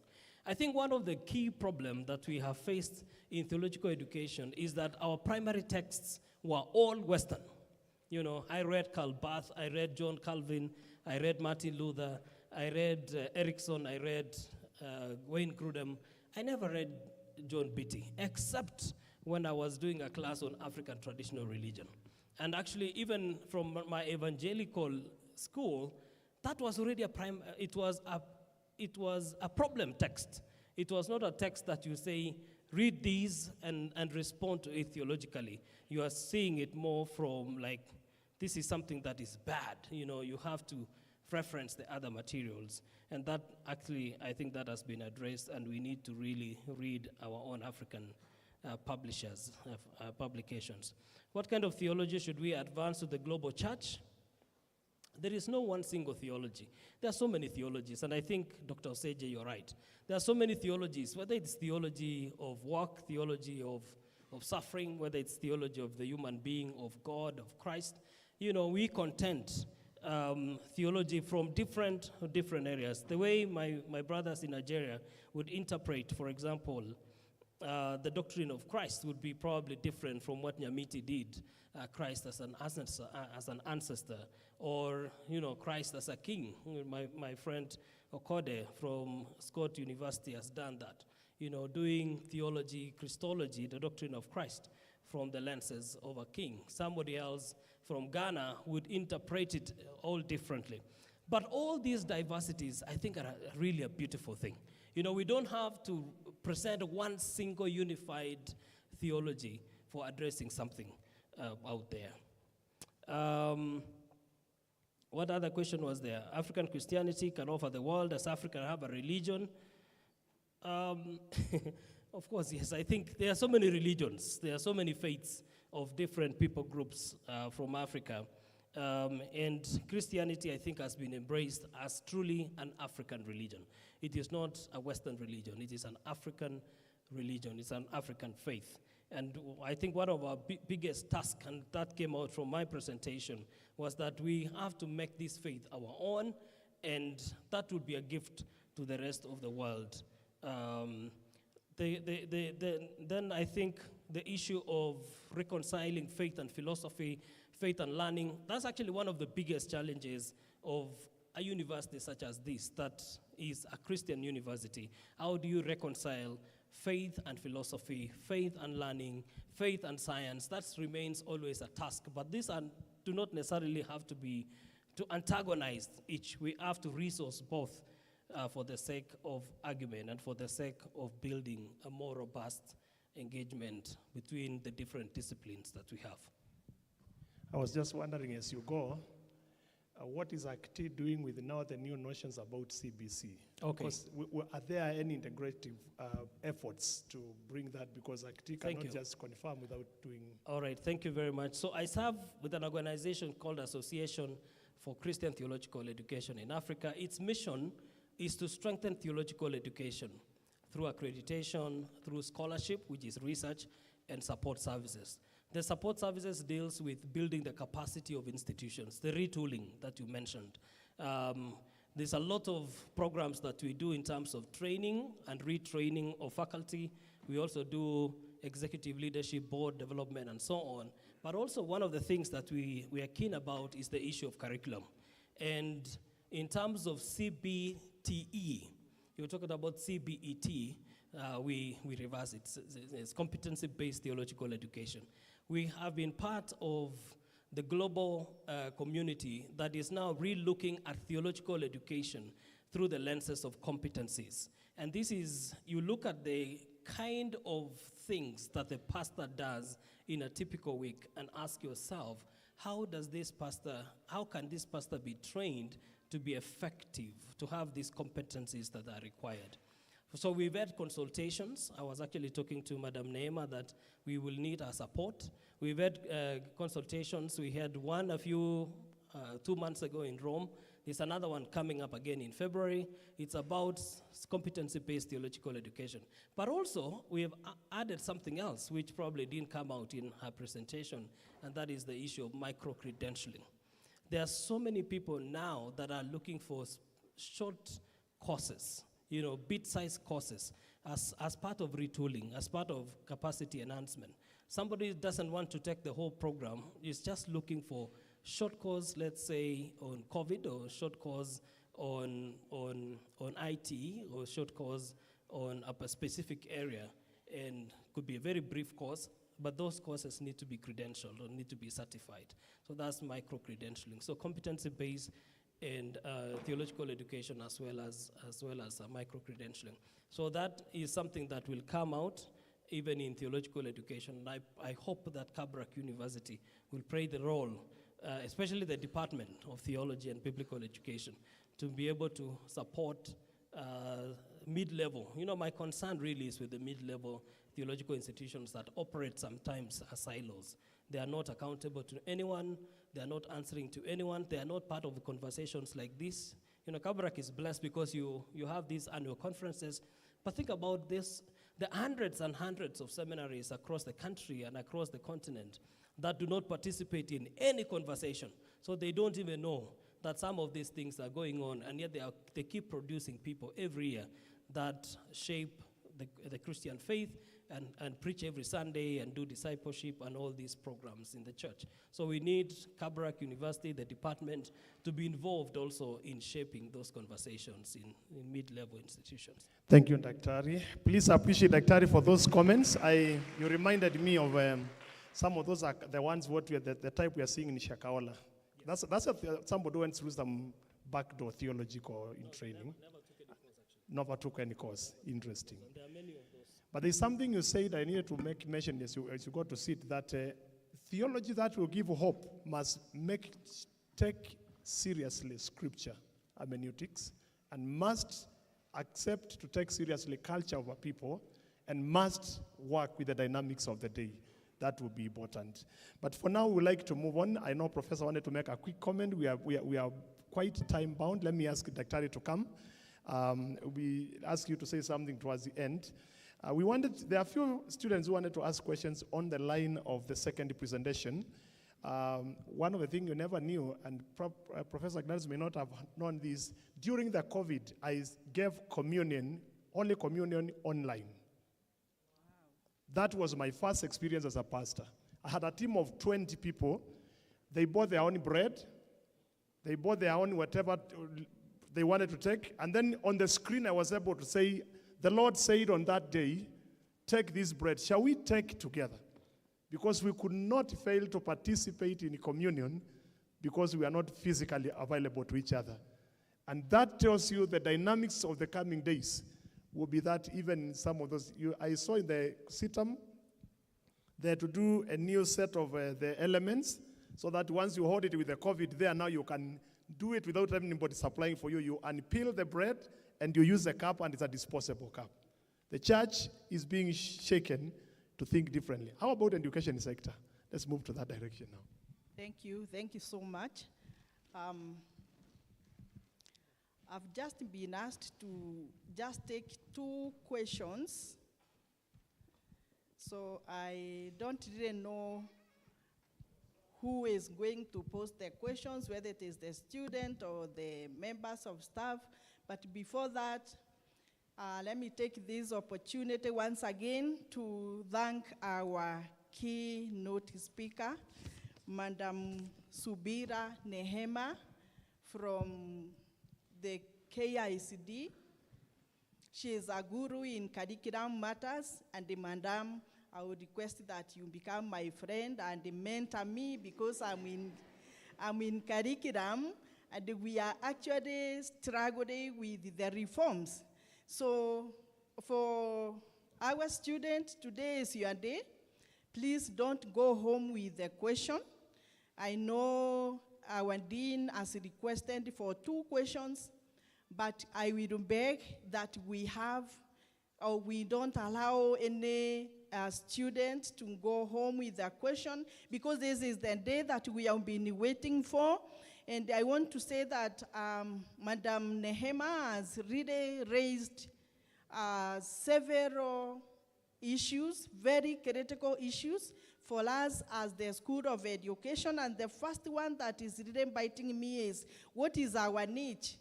What do we want to be known for? The School of Education at Kabarak University. We want to set ourselves apart. What do we want to be known for?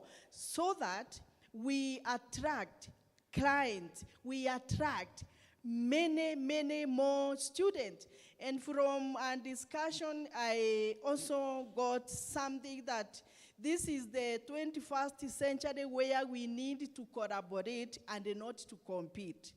And we didn't need to think as a house for the School of Education. How do we do this? We need to conduct research that is aligned to our national development and not just writing anything. And maybe we write maybe irrelevant research articles, and that is why we are not featuring at the top. So even as we continue with our conference, we really need to think, how do we change our way of doing things? She also talked about retooling our teachers, retraining our students, and on how we commercialize again our research. I think these are critical issues. She has actually brought very many critical issues that we should sit as a house in the School of Education and discuss. And maybe before I pass over the baton to the student and the other colleagues, I was just wondering, Madam, we have the NACOST, which you have talked about. We have been told that we have many, many research findings in our universities, which are just there in the library. But maybe you could also share or share with us or shed some light what is their role in disseminating of research. Because every time again, and they charge us, like you said, before our students graduate, they have to submit copies of their research to NACOST, and we thought that they would either work with us or participate in disseminating the findings of this research. And the other issue for the benefit of our students that I would really want you to share with us, in addition maybe to the 1 year training after the studies, would you kindly again, for their benefit, share with us on how the educational reforms are going to change the structure and the organization of our universities? I think it is good that they also understand. You heard that they are the ones who are murmuring and making noise, but it is also good that they understand. Otherwise, colleagues, students, please would you join me to appreciate our key speaker, Madam Nehema, please. Thank you very much. Thank you very much, Madam, for the presentation. And now I will welcome questions. Questions? Hello. My Yes. question is to the KICD, Madam, and it's about the licensing of teachers. This is whereby if you see our colleagues, lawyers, pharmacists, they have licenses. They can work globally. Nobody can ask them questions. Also, as we need our demand to grow high in the global, according to the international standards, there's no way, we need a way such that if I move from Kenya and go to US, I not be told to go back to school. I just be absorbed to the education system, like our medical sector. Please elaborate or give a remark on how you can do that, since KICD is one of the key sectors, the key institutions in that sector. Thank you very much. I wish you told us your name. Kothek Kironga. Okay. Math, computer, education. Yes, Madam. Yes, there is another one. All protocols observed. Good afternoon. My name is Nimrod from the School of Theology. I had a question.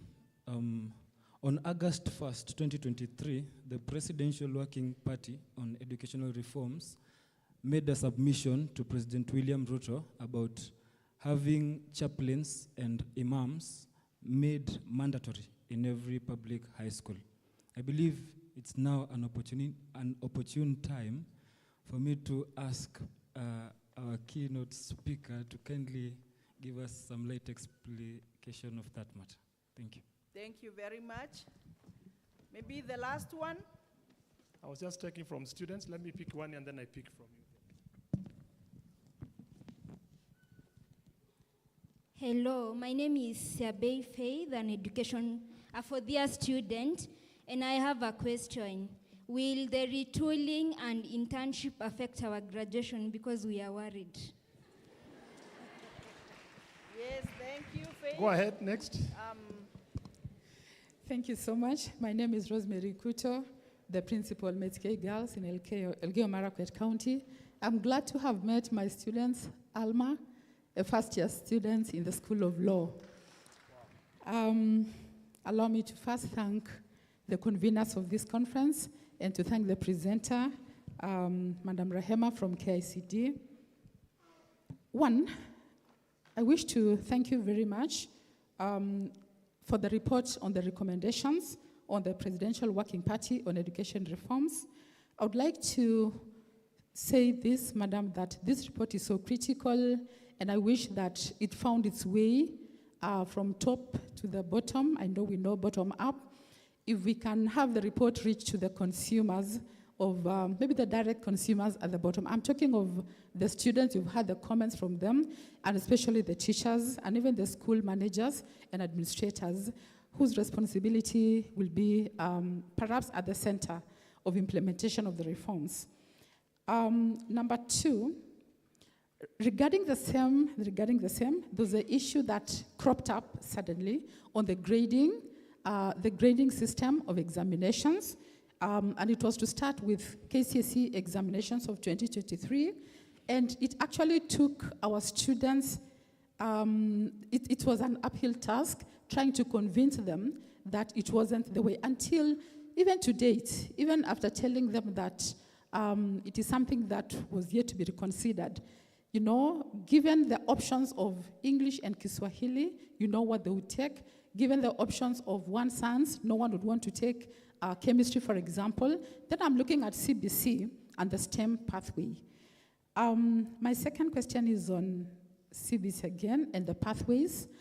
I'd like to say that this information, again, is not sufficiently addressed at the bottom. Most of the schools are not ready for implementation of CBC at secondary school level. There's a lot of confusion. One, in 2025, we'll not have Form 1 students for the 844. So we'll have empty classrooms, or the schools will not admit students in Form 1. Then in 2026, we do expect the first group of the senior secondary school for the CBC. The question is, in the next 2 or 3 years, will schools be prepared? We have asked this question many times. Are schools are not aware whether they're expected to take 1, 2, or all the 3 pathways? And if yes, are they sufficiently prepared? Are they ready in terms of infrastructure? If a school, for example, is to offer STEM and sports science, what happens to schools who do not have land? What happens to schools that are challenged infrastructurally? I'm glad because one of the recommendations is try and leverage all schools in terms of infrastructure. Will that be a reality in the next 2 to 3 years? Then in terms of teachers, I'm asked questions. If this school, for example, offers STEM, if Metskei offers STEM, a pathway, what happens to teachers who do not teach mathematics and sciences? Then lastly, on professionalizing the teaching profession, we do support that. We are faced with questions. Anytime you ask students, how many of us would like to be teachers? And you see, I'm a teacher asking students, and they say, everyone doesn't. So perhaps this is going to change the perspective on how we will view the teaching profession. On teacher professional development, a lot of communication needs to be done. I know TSC has partnered with KICD, and we've been having online classes.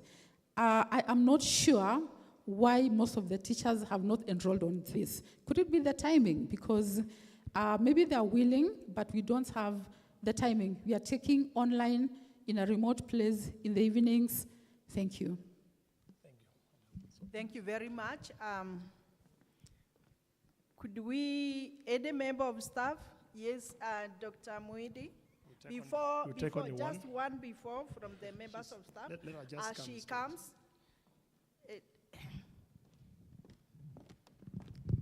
The last one. Thank you. Our keynote speaker, that presentation was very impressive, very insightful. Mine is a follow-up on the issue of retooling and internship for teachers. I've been a principal, I've been a deputy principal, and normally teachers are not trained on administration. Now that we love internship, is it possible now to not only to mention teaching practice, but management practice, that they have all-round skills in managing an institution so that they'll not be shocked when they'll get a promotion? Thank you. Asante sana Daktari. I now welcome our guest speaker, Madam Neema Subira, to respond to their questions. Karibu, Madam. Thank you very much. I am truly delighted because then I know that I was listened to. Thank you. The first question that you asked concerning NACOSTI and its role, and if you read that document very well, actually it was raised as one of those challenges in terms of governance of research, and the fact that when we have fragmented governance, then you do not hold one entity responsible. And no wonder then you will be asked to pay as an institution of higher learning. And the recommendation therefore was that that requirement that institutions of higher learning then is scrapped, but then relook at governance so that it is not fragmented, just like the other ministries, so that it's not fragmented. It is to enable one entity to be responsible. So in terms of how that unfolds, remember this was a presidential working party looking at recommendations. The implementation team, actually as we speak, there's an implementation team that has been put in place.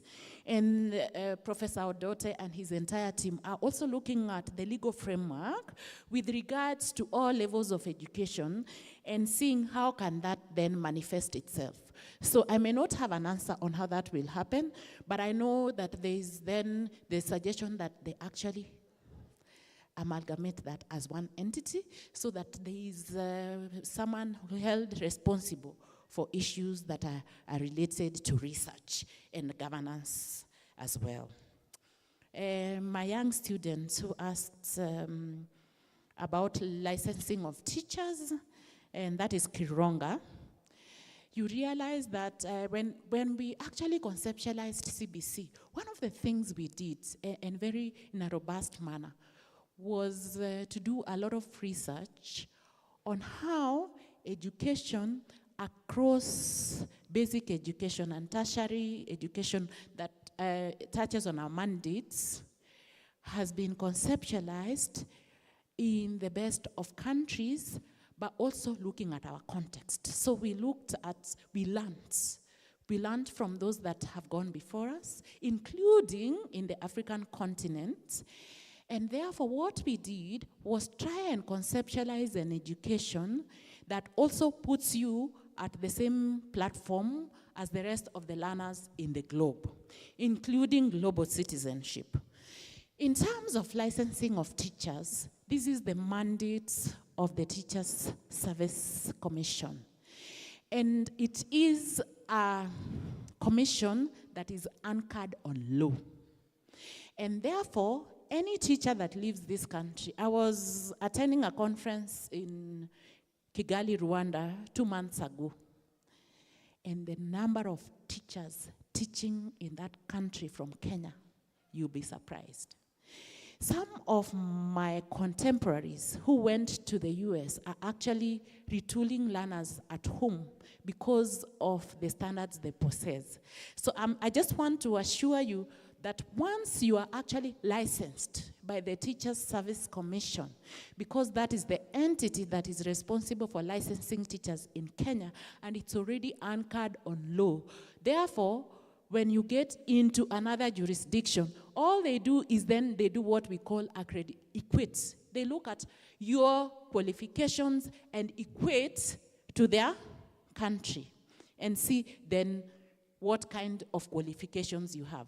But evidence shows us that our graduates are doing very well in countries out there, where they may need, like Germany, where you may need to undergo that retooling. I underwent retooling myself for quite a number of months, because then they were looking at their standards. Remember, coming from 844, I come from 844, and then they look at the equation, and then they see where is the gap. Then they may have to do that retooling. But bottom line is that I am a professional teacher because I'm truly licensed. So I hope I have answered your question. Then with regards to the role of the non-formal dimension in learning and in enhancing values, where chaplaincy becomes extremely important, and this was a discourse we held for so long, and it elicited a lot of emotions as well. And the recommendations in the Working Party is that we consider having teachers who are at the same time chaplains. I taught at Kenya High for a while, and Mrs. Karanja, Dr. Karanja, the provost at one of the churches in Nairobi then, was actually a trained teacher and a trained chaplain. No wonder we are talking. You can see the nexus as we talked about. So that learning, one of the critical pillars in CBC is values, values-based education. And therefore, the recommendation is that we consider in our training of teachers that there is a critical component, those that are called imams. And the recommendation is there that they should be trained and they should be deployed. Whether one is deployed to an institution or sharing, because there's also a recommendation on how we can share human resources as we move along, because it cannot be an overnight thing. It's a process that then will be decided. So yes, this is one of the recommendations by the Working Party. And why that is, Shakahola just gives you a critical area to look into so that our learners are not indoctrinated in a manner that is not acceptable. So we are looking at that, especially what we are calling the pastoral program that is institutionalized under the non-formal dimension, but also clubs that deal with religion and values. Now, Faith asked, will the recommendation on retooling affect graduation? Not at all, not at all. You are coming from a dispensation where there's a program that is running. It's akin, your question is akin to something like those who are going through 844, will they then be required to do CBC for them to exit from basic education? Not at all. So you will graduate, but then you will get into an in-service program so that you then enhance your skills to align with the thinking on the ground, and that is competency-based education and training. No wonder then we were proposing that you do that 1 year retooling. Madam Principal, I agree with you. One of the issues that came up is that there is very limited awareness on what the government is doing, and especially the Ministry on Competency-Based Education, including institutions of higher learning, actually have accused the ministry that it's not doing enough. So it is true that we need to disseminate this report. We must find different avenues. I am actually in a meeting in Naivasha, I came from Naivasha because for the last 8 days, we were looking at the recommendations of the Working Party with regards to our mandates. And one of the issues we looked at is this, that we have not created adequate awareness. So from our end, we are asking ourselves, what is it we can do? So we are coming up with varied strategies to do that. But we also use, as KICD, we actually use the teachers' meetings fora, whether it is the national conference, county conferences, sub-county conferences, we use those. So we will endeavor to use different modes to ensure that we are disseminating the findings of the report and what it is we are doing to address those recommendations. With regards to the grading of examination and assessment and placements, you know that one of the things we have really struggled with as a country is rigidity, where we then focus on rote learning and we grade learners based on how much they know. And one of the things the PS in the ministry has spoken into and spoke into that was also coming from the public was that we are disadvantaging many of our students as they exit basic education into tertiary because we have clustered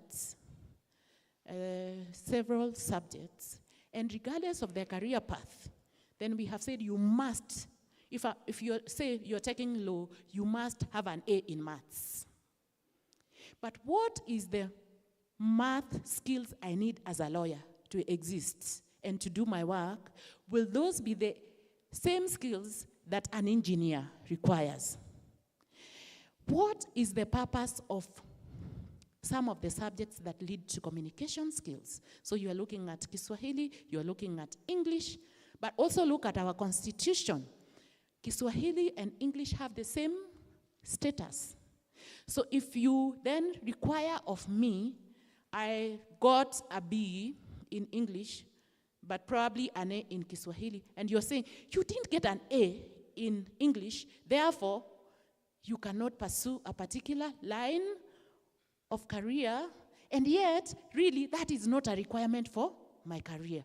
And therefore, the Working Party was asked to relook at that very rigid guideline on how learners are placed. There's a difference between the score, how they score, and how they are placed according to their career choices.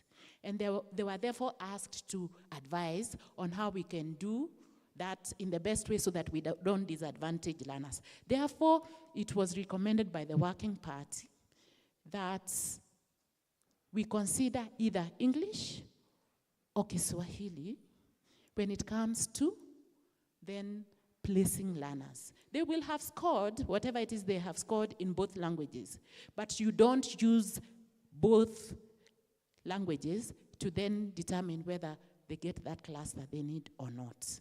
And that was the discourse. But as you know right now, that is something that has already been taken to Parliament. There are people who are already working. We will find a solution. On whether then they will be placed using the criteria that has been suggested, we will know in due course. But that was the proposal by the Working Party, so that we don't add a disadvantage learners who may want to pursue certain career lines. The next one was on CBC implementation and the fact that in 2026, some of the classrooms will be empty. Now in curriculum, we are using the strategy we call phasing in, phasing out. As we phase out the 844 system, we are phasing in the CBC. And the decision that was made, given the findings of the Working Party, is that the learners of junior school that is considered as part of secondary education will be domiciled in the current primary schools, in line with what happens all over the world, but also considering Piaget's cognitive development theory that the learners need to be at home and with their parents so that character formation also happens. And the only way in our context in Kenya we could do that is to ensure that they are actually moving from home to school. And if you look at the concentration of our high schools as we know them today, that would not have been possible. It would have meant, therefore, that those learners that were then transitioning to junior school had to go to the current secondary schools and boarding school. And if you look at our Basic Education Act and our constitution, compulsory and free basic education becomes a critical agenda for the country. And therefore, if we require that all learners go into boarding school, then it has a cost implication. How does the government, within the limited resources that are available, then address that and ensure that every child is going to school, 100% transition? And therefore, what you're seeing is something that was caused by that decision to domicile junior school in the primary schools as we know them today. But as I speak, there's a lot of thinking that is also going on with the implementation committee. Let's hold our horses. We will hear what then they have to advise.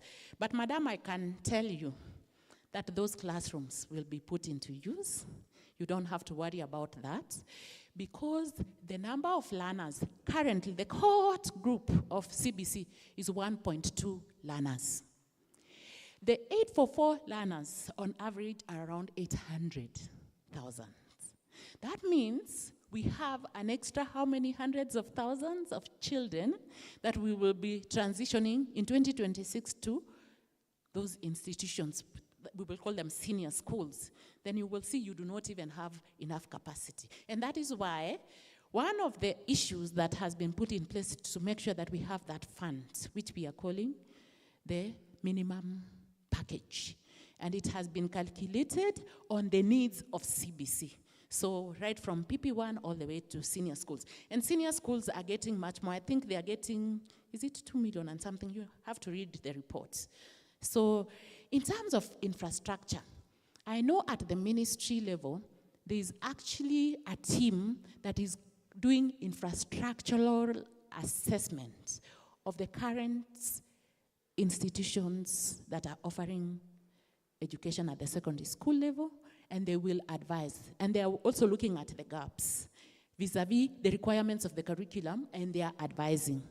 But I also know that the government has already had a partnership with the county governments to see that the constituency funds is channeled towards enhancing the infrastructure in schools, especially laboratories and other infrastructure that may be needed.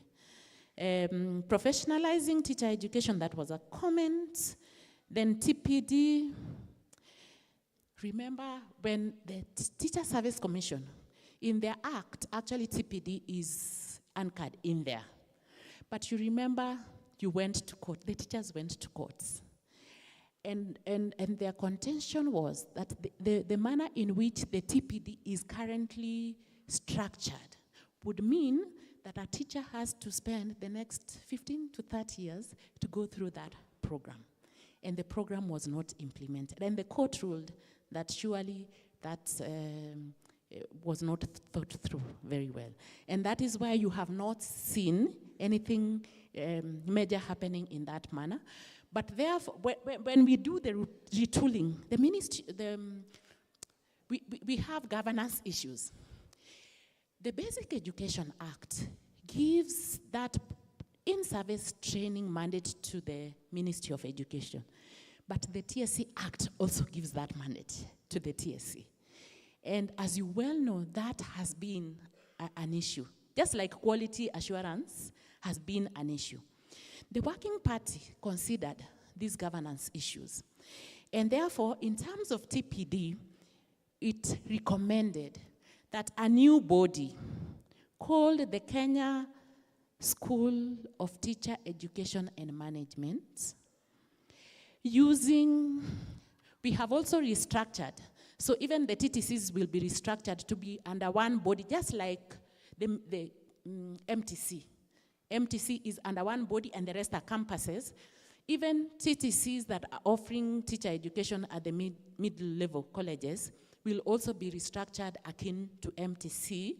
And we will have what we call KESTEM that will be responsible for retooling and using the facilities of the TTCs. Therefore, there will be a body that will be responsible for retooling. And we will wait for the implementation team to also come up with mechanisms and guidelines on how that will be done. Thank you very much. I hope I have exhausted the questions. Something about the internship and the management. Okay. The proposal is that TSC will give opportunities to all graduates from schools of education to undertake internship. And that is also part of that professionalization, so that you get the skills of the profession. As to how that unfolds, that is also being discussed by the implementation team. So we wait till that is done, and then we will see how that then will be in practical terms. So I may not really tell you how that will look like, but that is the recommendation as part of that professionalization. Let me just probably give you my number. For those of you who have a lot of questions, then you can get in touch with me. Don't call me at night. Just call during the day. But also my email is available. You can actually write your questions so that we are able to respond to the questions you may have. So 0722 556953. Thank you very much, and thank you. Wow, thank you so much. I think that has been amazing. Please appreciate her for the work well done. And I can tell from where I'm sitting, Dr. Koros, that she's conversant with what she's saying. She's not making stories. Madam, you have done your assignment very well. Before we close, because, by the way, Professor Ngala, this is the day I realized we have teachers in the house. Because teachers have one quality that is rare with many other people: resilience. Kuna meetings, kuna parades, kuna guidance and the counseling, and I think we have sat for a long time. Actually, some of the lecturers I'm seeing on this line, I met them here just some minutes before 9. And some of them have not walked away. And when you are with the students in high school or primary school and they see that you're able to remain the way you are, I think even our students have seen something they need to be appreciated for. They have been sitting, and like any other school have been able to lead a program. Well done. Simujipikie makofi tu kidogo kujiambia thank you. I'm an African before, just move to the podium. Before she moves there, let's have the elder here make one statement. He wanted to make an additional comment on behalf of Dr. Tarus. You had a small backup, and then Professor Gladys will take the gifts right away. Just go ahead. Thank you so very much for this great opportunity for me to be here. Professor Ngala, I'm very honored to be in the Department of Education, spending my sabbatical. I learned a lot today, and I'm very honored and very grateful. I think this is one of the moments in human history, whether in terms of education or in terms of theology, the past as well as the future converge in the present. Because all the issues we have discussed today, they are very relevant to our condition as Africans, and I'm so grateful to be here. Thank you for the keynote address. I learned something very profound about education, that education is the only treasure that no one can snatch away from us. When you are fully educated, it means that you have a future, you have a treasure that no one can actually take away from you. I'm very grateful for the fact that through education, we cannot really become what God intended for us to become. Doctors, lawyers, they all have teachers, and therefore the significance of teaching was elevated today, and I'm very grateful for that. Thank you so much, my brother David Terros. It seems to me, being trained in the Western world as a theologian, that all these issues that we are talking about are not new. I remember the Council at Jerusalem in Acts chapter 15, when the Jewish Christians started to make a demand that before you can become a Christian, you have to go through the rigor of Judaism first. Just like when the West is demanding that you have to bend down to the West before you can become Christians. But at the Council of Jerusalem, they made a profound decision that you do not have to become a Jew before you can become a Christian. And therefore, we inhale and we exhale. When we inhale, we adopt all the theological categories that are coming to us. But I think it is now time for Africans to exhale, to teach other people in the global north that God has preceded the missionaries to Africa. So my challenge during the past 10 years is to look at the pneumatology, the doctrine of the Holy Spirit, because nobody can actually teach Africans what is spiritual. That is in our DNA, because we do not separate the physical world from the spiritual world. Therefore, what is theology? What is the gospel? And that is one aspect that I learned today. What is theology? What is gospel? How do we navigate what the gospel is?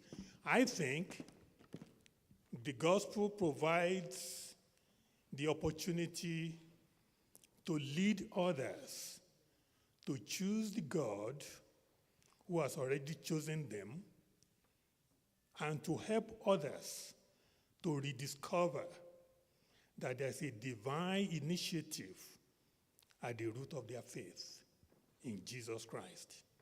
So Africa and the global south has become the spiritual center in our own generation.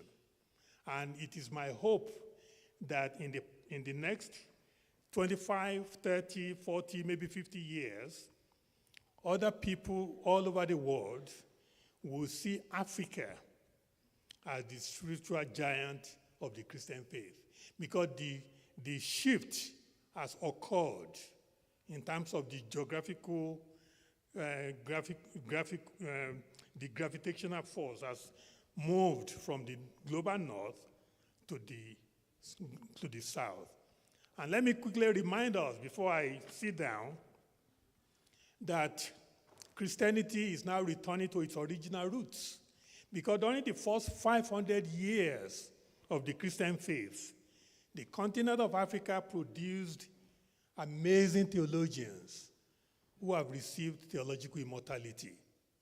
St. Augustine of Hippo, he was the blueprint of the Christian faith. Tertullian of Carthage, he was the first one to write in Latin. And in fact, he was the one who expressed the concept of Trinity. No Westerner actually saw that. It was Tertullian of Carthage. And then Origen of Alexandria started the Sunday school class. And they were all Africans. So the Christian faith has now returned to its African root. It is biblical, it is based on our experience, and also based on our God-given culture. Ladies and gentlemen, my brothers and sisters in Christ, let us devote our life to what we have inherited, because the Christian faith has always been in Africa, and it is in Africa to stay. Thank you. What a summary. Professor Gladys, you can now take up from there. Thank you. All protocols observed. Good afternoon, everyone. My fellow teachers, good afternoon. Could you put your phones away kidogo? I give you an idea on how you will survive. Our first speaker, Dr. David Tarus, gave us a verse. I don't know if you picked it up. On 1 Chronicles 12:32. This is a verse that will help you a lot if you can embrace it.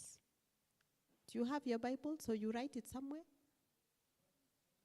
1 Chronicles 12:32. It's very important for us in a changing world to be able to be men of Issachar. This verse says, of the sons of Issachar, men who understood the times with knowledge of what Israel should do. So if you can be a man of Issachar and understand the times and what you should do, have the knowledge of what you should do, you won't struggle. You see the way you are told you will go for 1 year internship and you are crying. You won't cry because this is something we cannot resist. CBC and all this is a global thing, and it is like a pregnancy you cannot abort. So enjoy the pregnancy. Take the baby to full term. Give birth to it, take care of it, and be that wonderful teacher. I would like to take this opportunity to do something very honorable of gifting our speakers. Today we have learnt a lot, and I'm so glad I came. And I hope all of us here, we have changed our minds on many things. Whether you are a teacher or you are a leader or you are a student, you have learned about the retooling. I guess that is what you will remember. And we want to say thank you so much, Dr. David Tarus. You've opened my mind to things that I really did not know. I'm not a theologian. Dr. Tarus, you realize when it came to theological questions, no woman asked a question. I don't know if you realize that. You know it is a man's world. That's what we are told around here. Women keep quiet in church. So we kept quiet. I would like to welcome you and welcome Professor Ngala to come and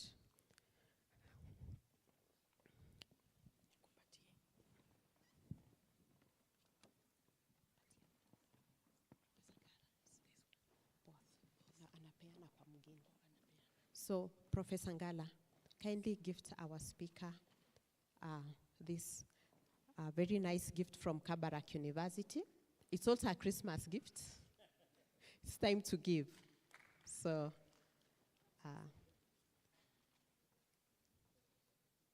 thank you so much. Why don't we put our hands together for our speaker? Thank you so much.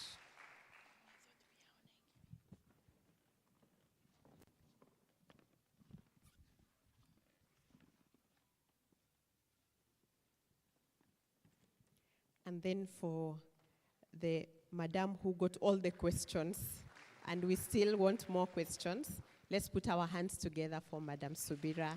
Thank you so much, Madam Neema, for all that you have done for us.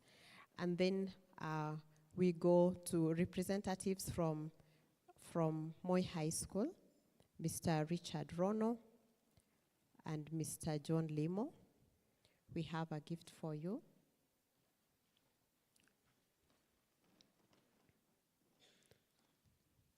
As you look at the curriculum for the high school, let that be your motivation. And for Mr. Richard Rono? Oh, okay, but you can pick for him, for Mr. Richard Rono. And then we have Madam Rosemary Kuto. Madam Rosemary has made the teachers really know there is so much waiting for them.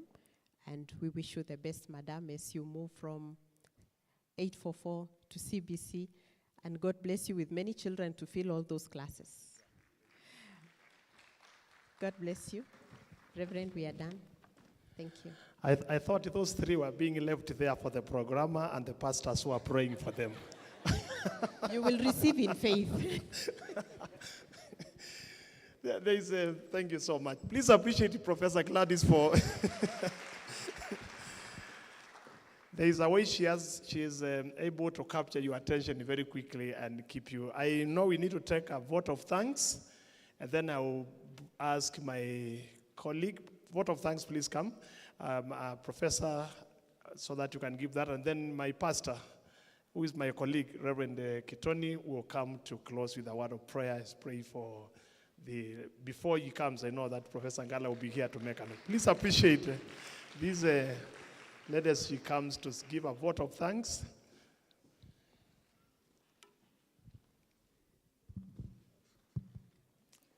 Thank you very much, Reverend Mutuku. I have the honor of moving the vote of thanks in this very wonderful occasion that we have had today. I don't know, I'm speechless myself because when I was preparing to attend the conference today, I had no idea that I was coming to learn so much today. And for sure, and I think you all agree with me that we have learned something, at least three things that we didn't know when we came today. Isn't that so, students? Ama namna gani?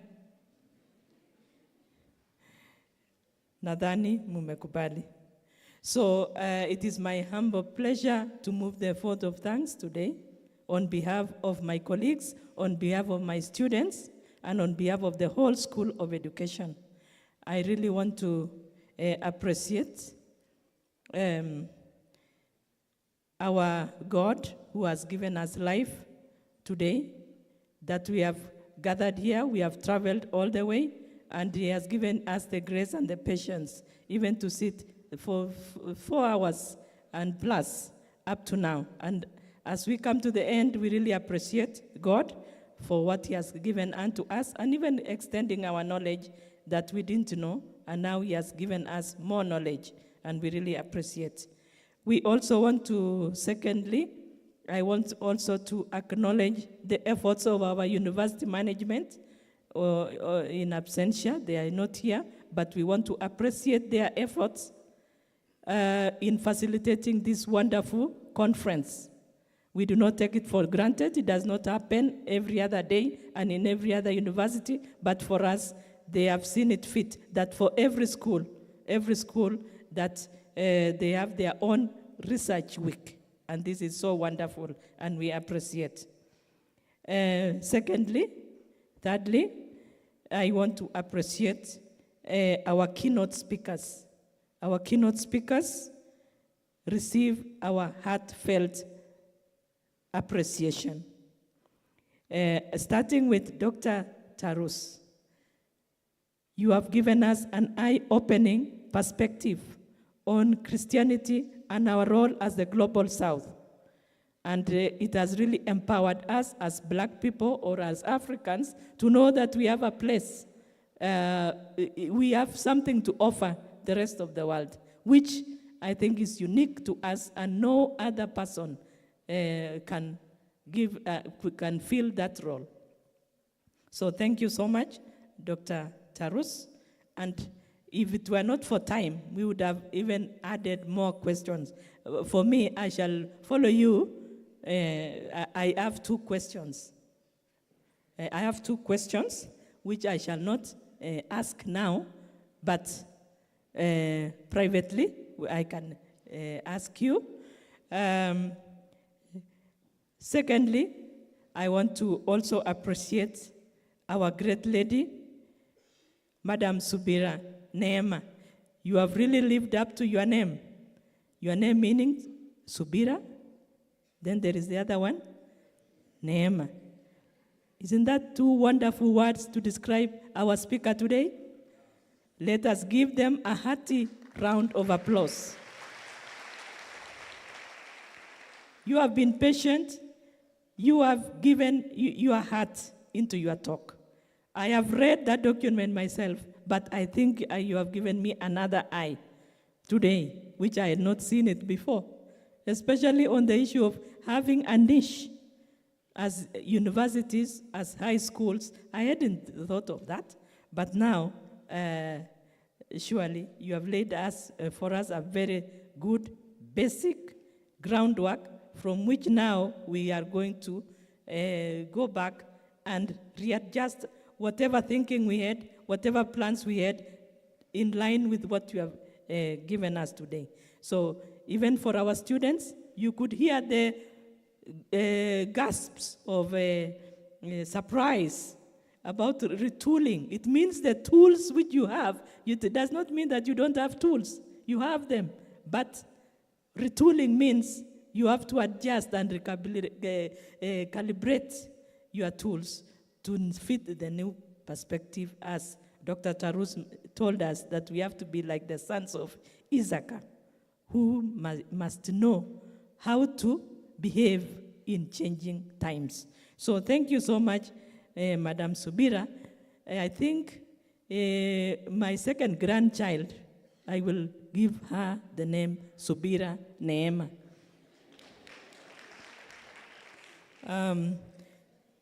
Fourthly, I would really like to appreciate our great Dean of Education, Professor Frederick Ngala. The other name is? I hear somebody saying, boss. Here, Anganga. And he has several titles. For me, I would like to call him maestro, because he's a maestro in music, he is a maestro in anything to do with the arts, and he's really gifted.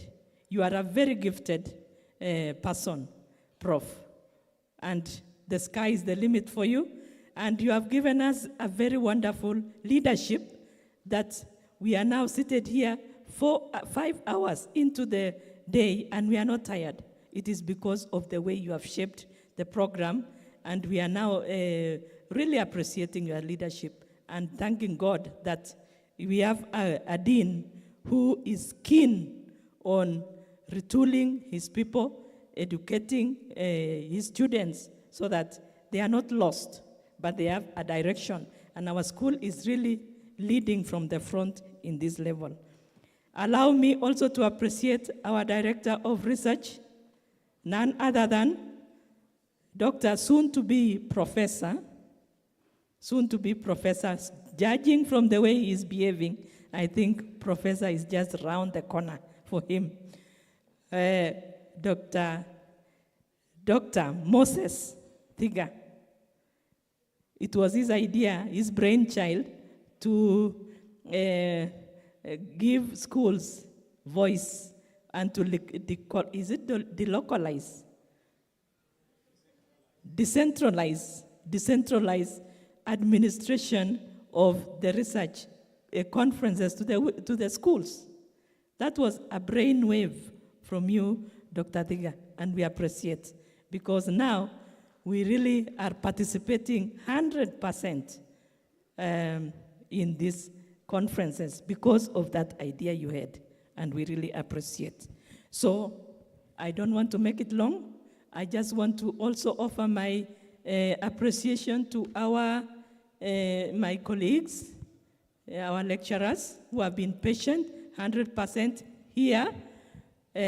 Even Professor Gladys, who is on leave, has come. And we really appreciate you for supporting our school even when you are supposed to be resting, but you are here.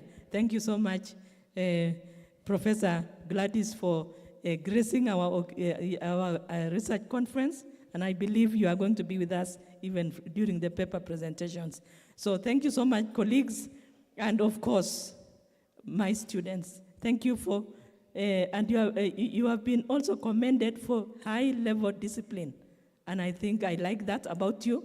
You have been very patient, very disciplined, and that is the character of a teacher, a professional teacher of the 21st century. Thank you so much, students. Thank you so much, Daktari Mutuku, Reverend Mutuku. for being a very able moderator.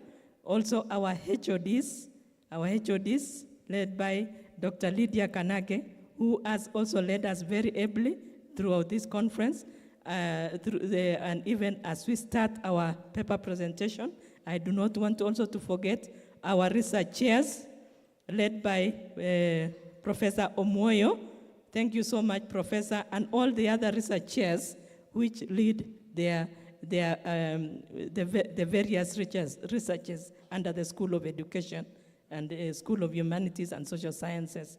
Now, lastly but not least, thank you so much, Moi High School Kabarak, representative of Moi High School Kabarak, led by our deputy principal, Mr. Rono, and also my student. He was my student, by the way. Thank you for coming. And also our head teacher from Metke Girls, the best school in El Cayo, Marakwet, El Cayo South, the best school in Cayo South, and even in the entire South Rift region. Thank you so much, Madam, for coming. You are doing a very great job, and that shows even in the way you present your questions. So much appreciation even to our technical team. You have done very well, even for our young men in white. Thank you. Today I was ushered into the auditorium in style. Thank you so much. We appreciate, and God bless you all mightily. Well done. Thank you. One man we rarely appreciate is a man who made the flowers that look around here, and is usually never here. And if you come in front here, there is something else you see apart from what you are seeing. I don't know what magics this guy does, and he runs very few minutes here and gets things organized. Can we put our hands for William for great work done? This is just amazing. We appreciate him and we appreciate the work. This looks beautiful. I was watching some of you with the yellow flowers. You know, yellow color is Kamba color. I was just admiring that and looking at that. And I'm not sure what the Luo colors. Check for a consultation there before you find out what are the Kalenjin colors? Kikuyu colors? All right. Watu wana shida wako color blind. Professor will make one remark, and then I will ask Reverend Laban Kitoni to join me so that we can close with a word of prayer. Thank you so much. Let's clap for Reverend Justus Mutuku. My colleagues in the School of Education, wow, well done. 2, we have specific leaders of various conferences. Musimame to 1 minute. The chairs, the conveners. We have Dr. Seje, Dr. James, that should be Richard, and then Vitalis. Now, they have asked me to announce that our individual conferences continue from tomorrow. In the morning, we have what? The education. Oh, there's also Dr. Tanui there, okay? So for Dr. Richard and Dr. Tanui, we are beginning the presentations tomorrow in the morning. All right, where? Yes? Kabuo. Afternoon, what do we have? Yes? It continues into the afternoon. And then theology, we have it on Thursday. Social change, Wednesday. Languages, tomorrow. What time? Psychology, Wednesday. Thank you very much. Now, having said that, students, this goes to you. Don't be worried about all that. Somehow, under the leadership of our Vice Chancellor and the university management, we will find a way out. On the matter of retooling, the matter of internship, and on the matter of 2 sessions of teaching practice.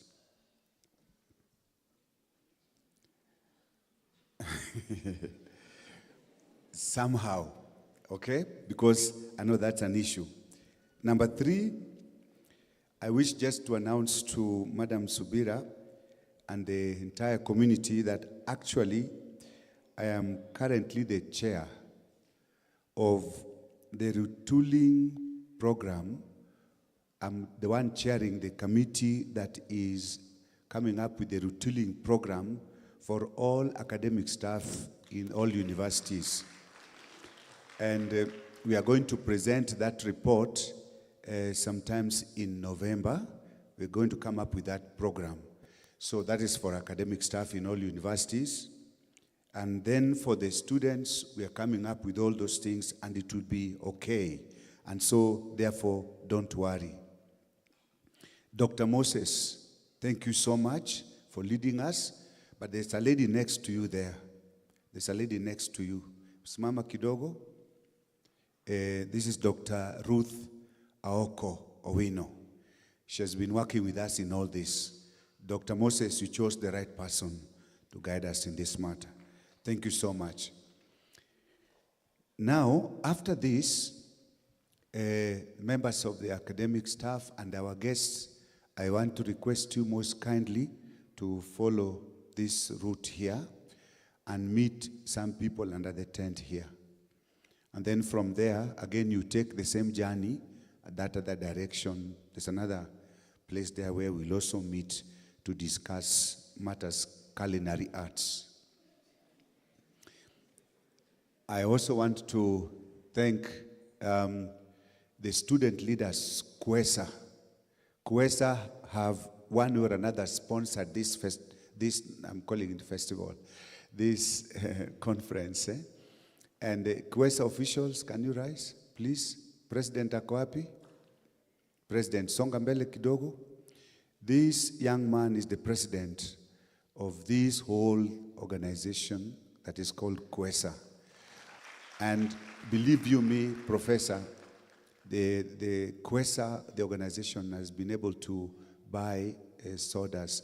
Madam Anne Yego, uko mbali, kumbe ulijificha tu, we didn't introduce you. Madam Yego, Anne Yego akopale, Anne Yego Macharia, asante sana.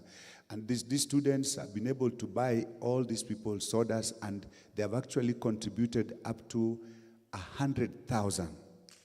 This goes to, they have contributed up to 100,000 from the CUESA funds, and they are funding so many aspects here that we'll be able to show you. This is one of the best student organizations in this university, CUESA. Na munaona hata wakona t-shirt, wakonesha conference. Students, from 7:30 you have been here. Please clap for yourself. And very disciplined. Yani nyinyi mko sawa kabisa. Yani asante. Tarehe 9, Professor Joel is there. Simama kidogo. Tarehe 9, we are now having one of the biggest functions ever in this university. I think to be presided over by other people, to be announced to us by our Vice Chancellor. It is the launch of UNESCO.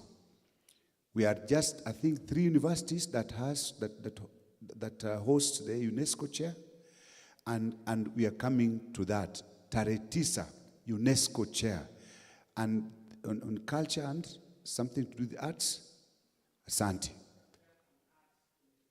Culture and arts in education. Madam Subira, you're welcome back.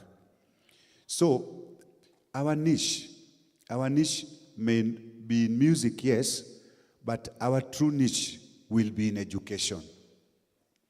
Ama namna gani?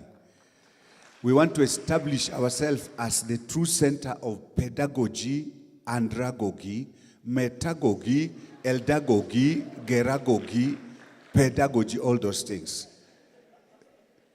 That is where we want to go. And ndani yake music iko pia.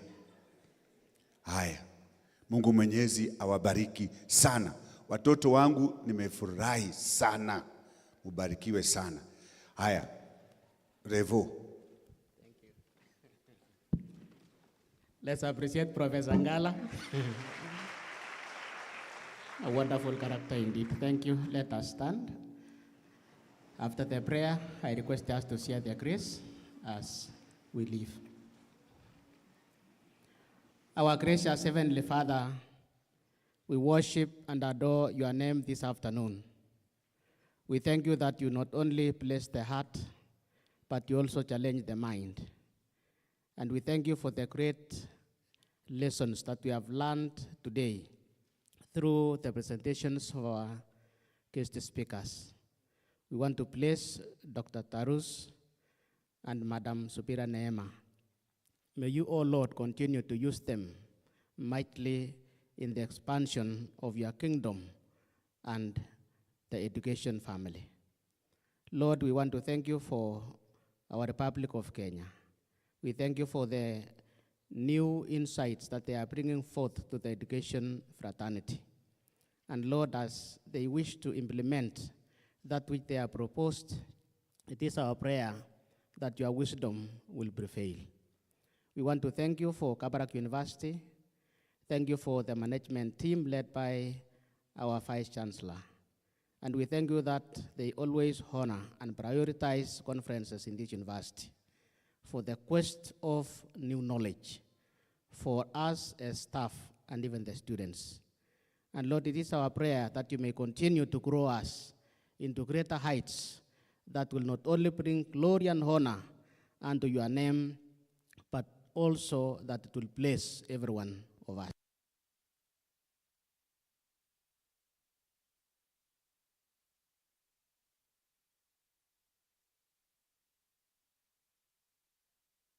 Of the day, we ask that you may continue to help us and bless each one of us.